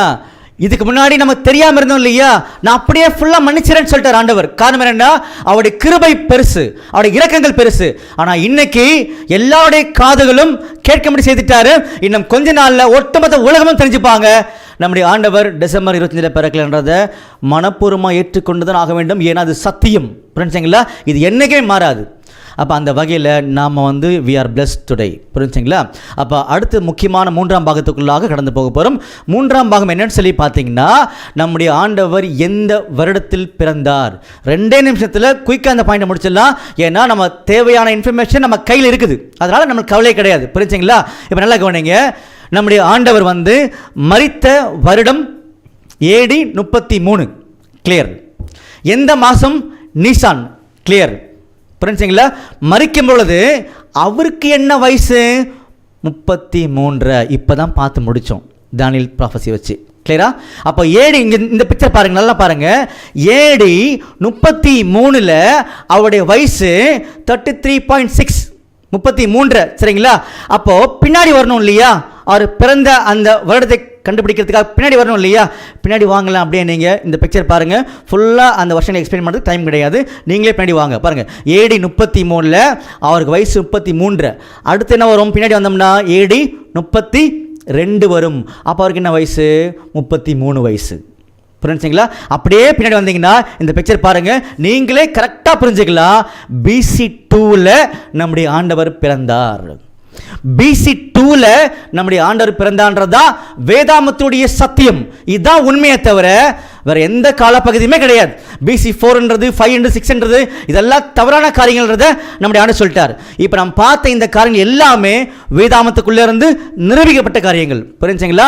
இப்போ 3ஆம் பாகத்துக்குள்ளாக நம்ம வரத்துக்காக தான் முதல் 2 பாகங்களில் வசனத்தோடு நம்ம பார்த்து உள்ள வந்தோம். அப்போ 3ஆம் பாகம் மிகவும் எளிமையாக முடிஞ்சிச்சு நமக்கு. புரிஞ்சுங்களா? அப்போ BC 2 நம்முடைய இயேசு கிறிஸ்து பிறந்தார். அது எந்த மாதம் அப்படின்னு கேட்டிங்கன்னா செப்டம்பர் டு அக்டோபர். கிளியராக முடிச்சிட்டார். புரிஞ்சுங்களா? பண்புக்குரிய சகோதரர்களே, இவ்வளோ பெரிய மாபெரும் உண்மையை என்னை நேசிக்கக்கூடிய, நான் நேசிக்கக்கூடிய ஆண்டவர் பற்றி எனக்கு சொல்லிக் கொடுக்கப்பட்டிருக்கு. we are blessed today. புரிஞ்சுங்களா? பண்புக்குரிய சகோதரர்களே, அப்படிப்பட்ட பிரம்மாண்டமான உண்மைகளை, அவரை பற்றின, அதாவது ஜீவனை பற்றின காரியங்களை நமக்கு சொல்லிக் கொடுத்துருக்காரு இல்லையா? நாம் என்ன கிஃப்ட் அவருக்கு கொடுக்கலாம்? இன்னைக்கு உலகத்தில் பாரம்பரியமாக அநேகர் வந்து டிசம்பர் 25 கிறிஸ்டியன்ஸ்க்கு வந்து கொண்டாடுறாங்க கிறிஸ்மஸா. அதுக்கும் பைபிளுக்கும் சம்மந்தமே கிடையாது. எல்லாரும் கிஃப்ட் கொடுக்குறாங்க ஒவ்வொருத்தருக்கா இல்லையா? ஒவ்வொருத்தருக்கா கொடுக்கக்கூடாது, நம்முடைய ஆண்டவருக்கு தான் கிஃப்ட் கொடுக்கணும். என்ன கிஃப்ட் கொடுக்கலாம்? வாசிக்கலாமா? பாருங்க, மத்தேயுல 2ஆம் அதிகாரத்தில் 11ஆம் வசனம். மத்தேயு 2ஆம் அதிகாரம் 11ஆம் வசனம். அவர்கள் அந்த வீட்டுக்குள் பிரவேசித்து பிள்ளையையும் அதன் தாயாகிய மரியாதையும் கண்டு சாஷ்டாங்கமாய் விழுந்து அதை பணிந்து கொண்டு தங்கள் பொக்கிஷங்களை திறந்து பொன்னையும் தூப வர்க்கத்தையும் வெள்ளை போலத்தையும் அதற்கு காணிக்கையாக வைத்தார்கள். பார்த்தீங்களா? நம்முடைய ஆண்டவர் இயேசு கிறிஸ்து ரட்சகர் தாவீதின் ஊர்ல பிறந்திருக்கார். உலகத்துக்கு மாபெரும் நற்செய்தி இல்லையா? இந்த நற்செய்தி தான் ஒவ்வொரு நாளுமே கொண்டாடணும் நாம. புரிஞ்சுங்களா? வருஷம் வருஷம் கிடையாது, ஒவ்வொரு செகண்டுமே, இந்த உயிர் இருக்க வரைக்குமே ஒவ்வொரு செகண்டும் என்ன யோசிக்கணும்னா, எனக்கு ரட்சிப்பு கிடைச்சிருக்குது, என்னுடைய ஆண்டவர் பிறந்தல்ல உயிரை கொடுத்து எனக்கு வாங்கி கொடுத்துருக்கார். அப்படிப்பட்ட ரட்சகர் வந்து பிறந்தாரு இல்லையா? அப்போ அவர் சொன்ன ரட்சிப்புக்குரிய காரியங்களை தான் நாம் நிதானித்து அவருக்கு இந்த கிஃப்ட்டை கொடுக்கணுமா. என்ன கிஃப்ட்டு? 3 முக்கியமான கிஃப்ட்டு. சாஸ்திரிகள் இல்லையா? சாஸ்திரிகளுக்கு எதுவுமே தெரியாது ஆக்சுவலாக. புரிஞ்சுங்களா? அன்றைய காலத்தில் நிறைய சாஸ்திரிகள் இருந்திருக்கிறாங்க. நீங்கள் தானியேலில் 2ஆம் அதிகாரம் எடுத்து ஃபுல்லாக படித்து பாருங்கள். அங்கே நிறைய சாஸ்திரிகளை பற்றி பேசுவாங்க. இதெல்லாம் உலகத்தில் கூடிய மக்கள், சம்மந்தமே கிடையாது. அவங்ககிட்டலாம் ஆண்டவர் சொல்லவே இல்லை, நீ இங்கே போகலாம் சொல்லவே இல்லை. எங்கேயுமே அவங்கக்கிட்டலாம் ஆண்டவர் சொல்லவே இல்லை, இங்கே போங்க, அங்கே வந்து தாவீதின் ஊரில் வந்து குமாரனாகி இயேசு கிறிஸ்து பிறந்திருக்காரு அப்படி எங்கேயுமே சொல்லலை. இவங்கெல்லாம் என்ன பண்ணாங்கன்னா ஒரு கணிப்புக்குள்ளே உள்ளே போனாங்க. எப்படி? நம்ம ஏற்கனவே கடந்த வாரம் பார்த்தோம் இல்லையா? என்னாகமம் 24ஆம் அதிகாரம் 17ஆம் வசனத்தில் யாக்கோபிலிருந்து ஒரு நட்சத்திரம் உதிக்கும், அந்த நட்சத்திரமே இயேசு கிறிஸ்து தான். புரிஞ்சுங்களா? ஒரு நட்சத்திரம் லீட் பண்ணிட்டு அவங்களை கொண்டு போகும் அப்படின்னு சொல்லவே இல்லை அவர். இந்த சாஸ்திரிகளா அவங்களா புரிஞ்சுக்கிட்டாங்க. தே மிஸ் அண்டர்ஸ்டுட் தி ப்ராஃபஸி. புரிஞ்சுங்களா? அவங்க தீர்க்க தரிசனம் தான் தவறாக புரிஞ்சுக்கிட்டாங்க. அவங்க புரிஞ்சுக்கிட்டதுக்கும் பைபிளுக்கும் சம்மந்தமே கிடையாது. சரிங்களா? அன்புக்குரிய சகோதரர்களே, அந்த சாஸ்திரிகள் வந்து ஒரு கிஃப்டை கொடுத்தாங்க இல்லையா? அப்படி கொடுக்கும் பொழுது அந்த சாஸ்திரிகளை நம்ம குறையே சொல்லலை. அவங்க வந்து குமாரனை பார்த்தா கிஃப்ட் கொடுத்தாங்க. நம்ம என்ன புரிஞ்சுக்கணும் அதில், அதான் முக்கியம். அப்படின்னா இன்னைக்கு அவருடைய பலியினால், அதாவது மரணத்தினால நமக்கு ரட்சிப்பு கிடைச்சிருக்குது. நாம் என்ன கிஃப்ட் கொடுக்கலாம்னா இந்த 3 கிஃப்ட் தான் நாம் கொடுக்கணும். அவர் தான் உண்மையான கிறிஸ்தவர். புரிஞ்சுங்களா? என்ன கிஃப்ட்? படிங்க. பொன்னையும் தூப வர்க்கத்தையும் வெள்ளை போலத்தையும். பார்த்தீங்களா? பொன்னையும் தூப வர்க்கத்தையும் வெள்ளை போலத்தையும் சொல்லி காமிச்சிருக்கார். பொன்னுன்றது கோல்டு, தூப வர்க்கம் சொல்லி பார்த்தீங்கன்னா ஆசரிப்பு கூடாரத்தில் தூபம் போடுவாங்க இல்லையா? அது புரிஞ்சுங்களா? தூப வர்க்கம் அது. அடுத்து பார்த்தீங்கன்னா என்ன சொன்னாங்க? வெள்ளை போலம், மிர் அப்படின்னு சொல்லி காமிப்பாங்க. அப்போ இந்த 3மே எதை அடையாளப்படுத்துது அப்படின்னு சொல்லி பார்த்தீங்கன்னா, கோல்டு என்பது என்றைக்குமே அழியாதது நமக்கு தெரியும். பாருங்க, எபிரேயர் 13ஆம் அதிகாரம் 8ஆம் வசனம். எபிரேயர் 13ஆம் அதிகாரம் 8ஆம் வசனம், இயேசு கிறிஸ்து நேற்றும் இன்றும் என்றும் மாறாதவராய் இருக்கிறார். பாத்தீங்களா? அப்போ இந்த பொன் சொல்லும் பொழுது தெய்வீகமான தன்மை அடையாளப்படுத்துது. ஏன்னா ஆசரிப்பு கூடாரத்துக்குள்ளாக, அது என்ன ஆசரிப்பு கூடாரம் அப்படி ஒரு கேள்வி கேட்டீங்க அப்படின்னா, பழைய ஏற்பாட்டு காலத்தில் இஸ்ரேல் ஜனங்கள் மத்தியில் நம்முடைய ஆண்டவர் வந்து வாசம் பண்றதுக்காக ஒரு கூடாரம் ரெடி பண்ணப்பட்டது. அந்த கூடாரத்தில் 2 முக்கியமான பாகங்கள் இருக்குது. பாருங்க, ஒன்று வந்து பரிசுத்தலம், இன்னொன்று பார்த்தீங்கன்னா மகா பரிசுத்தலம் சொல்லுவாங்க அந்த கூடாரத்தை பற்றி. அப்போ இந்த 2 கம்பார்ட்மெண்ட்டுக்குள்ள, இந்த 2 பிரிவுக்குள்ள கோல்டு தான் மெஜாரிட்டி உள்ள இருக்கும். அப்போ அது எதை அடையாளப்படுத்தும் சொல்லி பார்த்தீங்கன்னா, இந்த கோல்டு தங்கம் என்பது தெய்வீகமான தன்மைகள் அடையாளப்படுத்தும். அப்போ தெய்வீகமான தன்மையில், குணாதிசயத்தில், கேரக்டர்ல நம்முடைய ஆண்டவர் என்னைக்குமே மாற மாட்டார் அப்படின்ற அடையாளத்தை அந்த கோல்டை கொடுத்து பரலோகத்தின் தேவன் நிரூபித்து காமிச்சார். புரிஞ்சுங்களா? அதனால தான் எபிரேயர் 13:8 நம்முடைய ஆண்டவரை பற்றி சொல்லும் பொழுது, அவர் நேற்றும் இன்றும் என்றும் மாறாதவர். ஏன்னா தங்கம் தன்மை மாறாது இல்லையா? நம்முடைய ஆண்டவர் தங்கம். புரிஞ்சுங்களா? தங்கத்தை உலகத்தை தேட வேண்டாம், பைபிளை தேடுங்க, நம்மளுக்கு புரியும். அன்புக்குரிய சகோதரர்களே, இந்த தங்கத்துக்கு நம்ம என்ன கொடுக்க போகிறோம்?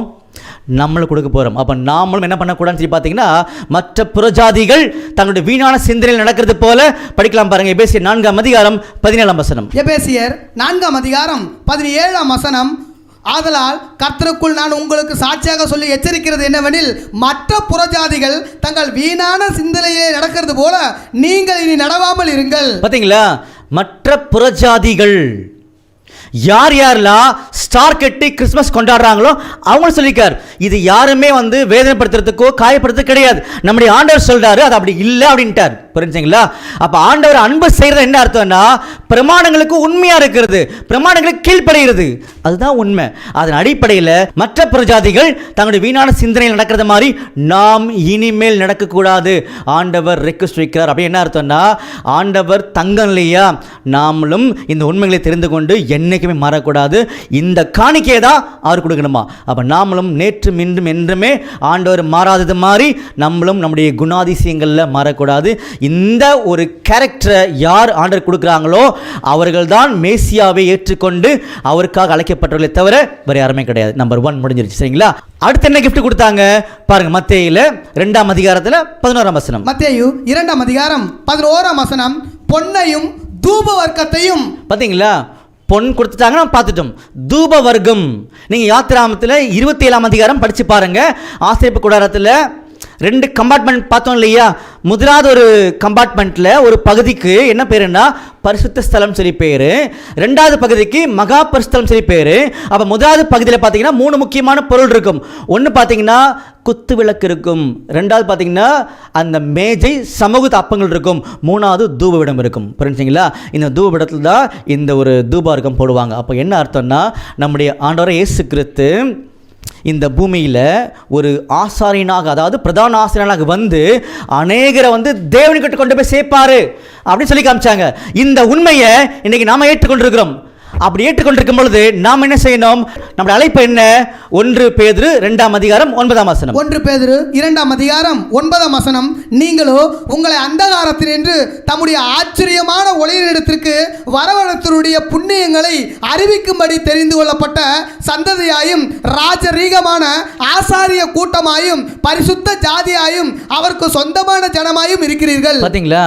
இன்னைக்கு ஆசாரியர்களாக அழைக்கப்பட்டிருக்கிறோம். அப்ப அந்த தகுதிக்கு ஏற்றபடி வாழணுமா? எப்படி தகுதி என்ன? ஒரு ஆசாரியனுக்கு சரியான தகுதி என்ன பாருங்க. மல்கியா 2ஆம் அதிகாரம் 7ஆம் வசனம். மல்கியா 2ஆம் அதிகாரம் 7ஆம் வசனம், ஆசாரியனுடைய உதடுகள் அறிவை காக்க வேண்டும், வேதத்தை அவன் வாயிலே தேடுவார்களே. பாத்தீங்களா? ஒரு ஆசாரியனாக அழைக்கப்பட்டிருக்கக்கூடிய நமக்கு சரியான தகுதி என்னன்னா, வேதத்தை வாயிலே தேடுவார்கள்னா வாயில கிடையாது, இருதயத்தில். அப்ப இருதயத்தில் ஆண்டவருடைய பிரமாணங்கள் பரிபூர்ணமா இருக்கும்.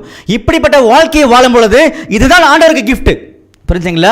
அந்த கிஃப்ட்டை தான் நாம் கொடுக்கின்றதுக்கு அடையாளமாக அந்த சாஸ்திரிகள் அவர்கள் மூலமாக செய்து காமிக்கப்பட்டது. புரிஞ்சுங்களா அன்புக்குரிய சகோதரர்களே? அப்போ 3வது கிஃப்ட் என்ன? வெள்ளை போலம். இங்கிலீஷில் படித்து பார்த்தீங்கன்னா மிர் அப்படின்னு போட்டிருப்பாங்க, MYRRH அப்படின்னு போட்டிருப்பாங்க. அது எதை அடையாளப்படுத்துன்னு சொல்லி பார்த்தீங்கன்னா பாருங்க, மார்க் 15ஆம் அதிகாரம் 23ஆம் வசனம். மார்க் 15ஆம் அதிகாரம் 23ஆம் வசனம், வெள்ளை போலம் கலந்த திராட்சை ரசத்தை அவருக்கு குடிக்க கொடுத்தார்கள். கொண்டார்கள். பாத்தீங்களா, கசப்பான வாழ்க்கை, பாடுகள் நிறைந்த வாழ்க்கையை இந்த வெள்ளை போலம் அடையாளப்படுத்துது. அன்புக்குரிய சகோதரர்களே, நம்முடைய ஆண்டவர் ராஜாவாக பிறந்திருந்தா கூட இந்த பூமியில தன்னோட ஜீவனை கொடுப்பார் அப்படின்னு சொல்லி அடையாளப்படுத்தப்பட்டது இல்லையா? இதுதான் ஒரு உண்மை கிறிஸ்தவர் ஆண்டவர் கொடுக்கக்கூடிய கிஃப்ட். என்ன கிஃப்ட்? அவர் மாதிரியே நாமும் பாடுபட வேண்டும், அவருக்காகவே, அந்த ஜீவனுக்காகவே இந்த ஜீவனை கொடுக்கணும் அப்படின்னு சொல்லி காமிச்சார். புரிஞ்சுங்களா? அப்போ 3 முக்கியமான கிஃப்ட். ஒன்று தங்கம், ரெண்டாவது தூபவர்க்கம், மூணாவது வெள்ளைப்போளம். புரிஞ்சுங்களா? தங்கம் என்பது தன்மை, நல்ல கேரக்டர். நம்முடைய ஆண்டவர் என்னைக்குமே மாறல. எவ்வளவு உபத்திரம் வந்தாலும், பாடுகள் வந்தாலும், கஷ்டம் வந்தாலும் மாறல. அந்த மாதிரி உலகத்தை எத்தனை பாரம்பரியம் வந்தாலும், நம்ம எத்தனை பண்டிகைகள் கொண்டாடினாலுமே உலகம் கொண்டாடட்டும், நம்ம பண்ணக்கூடாதுன்றதான் ஆண்டவர் சொல்லார். காரணம் என்ன? நாம் தெய்வீக அழைப்புக்கு அழைக்கப்பட்டவர்கள், நம்முடைய குணங்கள் மாறக்கூடாது. சரிங்களா? அப்போ ரெண்டாவது என்ன பார்த்துருந்தோம்? நம்முடைய ஆண்டவர் ஆசாரியனாக இருந்து எல்லாரையுமே ஆண்டவர்கிட்ட கொண்டு போகின்றது தான் இல்லையா? அந்த மாதிரி நாமளும் இந்த ஒரு ஆசாரிய ஊழியத்துக்கு அழைக்கப்பட்டிருக்கோம். அப்போ நம்மகிட்ட என்ன இருக்கணும்னா, ஆண்டவருடைய பிரமாணங்கள் இருதயத்துக்குள்ளாக நிறைவாக இருக்கணுன்றதை சொல்லி காமிச்சோம். இப்படி வாழ்கிறது தான் அவருக்கு நம்ம கொடுக்கக்கூடிய கிஃப்ட்னு சொல்லி பார்த்தோம். சரிங்களா? மூணாவது என்ன பார்த்துருந்தோம்? வெள்ளை போலம். அப்போது அவர் மாதிரி நாமளும் பாடுகள் படணுன்றதை பார்த்துருந்தோம். புரிஞ்சுங்களா? அப்போ அன்புக்குரிய சகோதரர்களே, ரொம்ப அதிகமாக நீங்கள் பொறுமையோடு இந்த பாடத்தை நீங்கள் கேட்டிருக்கீங்க. ஒரு வேளை உங்களுக்கு கொஞ்சம் சிரமமாக இருந்தால் கூட புரியறதுக்கு நீங்கள் கமெண்ட் பண்ணுங்கள். கட்டாயமாக உங்களை நாங்கள் தனியாகவே இந்த பாடத்தை இன்னும் டீட்டெயிலாக அதிக சாட்சிகளோடு எடுக்கிறதுக்கு நாங்கள் ரெடியாக இருக்கிறோம். புரிஞ்சுங்களா? அப்போ பாடத்தினுடைய தலைப்பு இரட்சகர் இயேசு பிறந்த காலம். பதில் என்ன? BC 2ல் அவர் பிறந்தாரு. கொண்டாட சொன்னாரா? கொண்டாட எங்கேயுமே சொல்லல. என்ன சொன்னாரு? மறுபடியும் படிக்கலாம் பாருங்க. லூக்கா 2ஆம் அதிகாரம் 10ஆம் வசனம். லூக்கா 2ஆம் அதிகாரம் 10ஆம் வசனம். தேவதூதன் அவர்களை நோக்கி, பயப்படாதிருங்கள், இதோ எல்லா ஜனத்துக்கும் மிகுந்த சந்தோஷத்தை உண்டாக்கும் நற்செய்தியை உங்களுக்கு அறிவிக்கிறேன். பாத்தீங்களா, நமக்கு இன்னைக்கு கிடைச்ச முக்கியமான சந்தோஷமே நற்செய்தி. நம்முடைய ரட்சகர் ஏற்கனவே பிறந்துட்டார், அவர் மரிச்சார், இன்னைக்கு ரட்சிப்புக்குரிய காரியங்களை கையில் கொடுத்திருக்கார். அது என்ன? உண்மைகள். இந்த உண்மைக்கு உண்மையா வாழணுமே தவிர சொல்லர்த்தமாக வேதாமத்தை நம்ம பார்த்து வாழக்கூடாதுன்றதையும் தெளிவுபடுத்தி காமிச்சார். புரிஞ்சுங்களா? அப்ப நம்முடைய ஆண்டவர் பிறந்ததுடைய முக்கியமான நோக்கமே ரட்சிப்பு கொடுக்கறதுக்காக. அதைத்தான் நம்ம நாளுக்கு நாள் கீழ்ப்படியோடு காமிக்கணுமே தவிர, ரட்சிப்புக்குள்ள போகணுமே தவிர சொல்லர்த்தமாக கொண்டாட எங்கேயுமே அவர் சொல்லலைன்றதை தெளிவாக புரிஞ்சுக்கலாம். இன்னைக்கு அநேகருடைய கண்கள் மறைக்கப்பட்டிருக்கின்றது தெரியுது இல்லையா? அப்போ அன்புக்குரிய சகோதரர்களே, அப்போ ஸ்டார் பத்தி நம்ம கடந்த வாரமே பார்த்துட்டோம். புரிஞ்சுங்களா? அப்போ ஸ்டார் நம்முடைய ஆண்டவராக இயேசு கிறிஸ்து பிறந்திருக்கார் அப்படின்றதுக்கு அடையாளம் கிடையவே கிடையாது. ரொம்ப தெளிவாக நம்ம பார்த்தோம் இல்லையா? பாருங்க, அதிலே படிக்கலாம் பாருங்க. லூக்கால 2ஆம் அதிகாரம் 10ஆம் வசனம் படிங்க. லூக்கா 2ஆம் அதிகாரம் 10ஆம் வசனம் முதல். தேவதூதன் அவர்களை நோக்கி, பயப்படாதிருங்கள், இதோ எல்லா ஜனத்துக்கும் மிகுந்த சந்தோஷத்தை உண்டாக்கும் நற்செய்தி உங்களுக்கு அறிவிக்கிறேன். இன்று கர்த்தராகிய கிறிஸ்து என்னும் இரட்சகர் உங்களுக்கு தாவீதின் ஊரிலே பிறந்திருக்கிறார். பிள்ளையை துணிகளில் சுற்றி முன்னணியில் கிடைத்திருக்க காண்பீர்கள். பாத்தீங்களா? இதுவே உங்களுக்கு அடையாளமே தவிர ஸ்டார் கிடையாது. புரிஞ்சுங்களா? அந்த ஸ்டாரை நம்ம ஜஸ்ட் ஸ்கிப் பண்ணிடலாம், நமக்கு அது தேவையில்லை. ஏன்னா நம்முடைய ஆண்டவர் எங்கேயுமே அங்கீகரிக்கல அது. புரிஞ்சுங்களா? ஏன்னா அந்த ஸ்டார் பிள்ளைகிட்ட நேரடியாக வழி நடத்தல, ஸ்ட்ரெயிட்டாக எங்கே போச்சு? ஏரோதுகிட்ட போச்சு. சரிங்களா? இந்த மாதிரி நிறைய காரியங்கள் உள்ளே இருக்குது. அதனால நமக்கு ஸ்டார் தேவையில்லை. நமக்கு ஒரே அடையாளம், பிள்ளையை துணியில் சுற்றி முன்னணியில் கிடைத்திருப்பார்கள். அதுக்கு என்ன பொருள்ன்றதை கடந்த வாரம் பார்த்தோம் இல்லையா? அப்போ பர்ஃபெக்டாக நம்முடைய ஆண்டவரை இந்த பூமியில் பரலோகத்தின் தேவன் கொடுத்துருக்கிறார். இதுதான் அடையாளமே தவிர வேறு எதுவுமே அடையாளம் கிடையாது. புரிஞ்சுங்களா? அப்போ இன்னைக்கு பார்த்த பாடத்தில் இரட்சகர் இயேசு பிறந்த காலம் BC 2ல் அவர் பிறந்தார். பிறந்த மாதம் பார்த்தீங்கன்னா செப்டம்பர் to அக்டோபர்ன்றதையும் பார்த்தோம். புரிஞ்சுங்களா? அப்போ நம்முடைய ஆண்டவர் இயேசு கிறிஸ்துவுடைய உண்மைகள் நாம் தெரிந்து கொண்டோம். அந்த உண்மைக்கு உலகம் வாழல, இன்னைக்கு நாம வாழணும். அப்படி வாழ்ந்து நம்முடைய இரட்சகரை மகிமைப்படுத்த ஆண்டவர் தாமே கிருபை செய்வாராக. ஆமென்.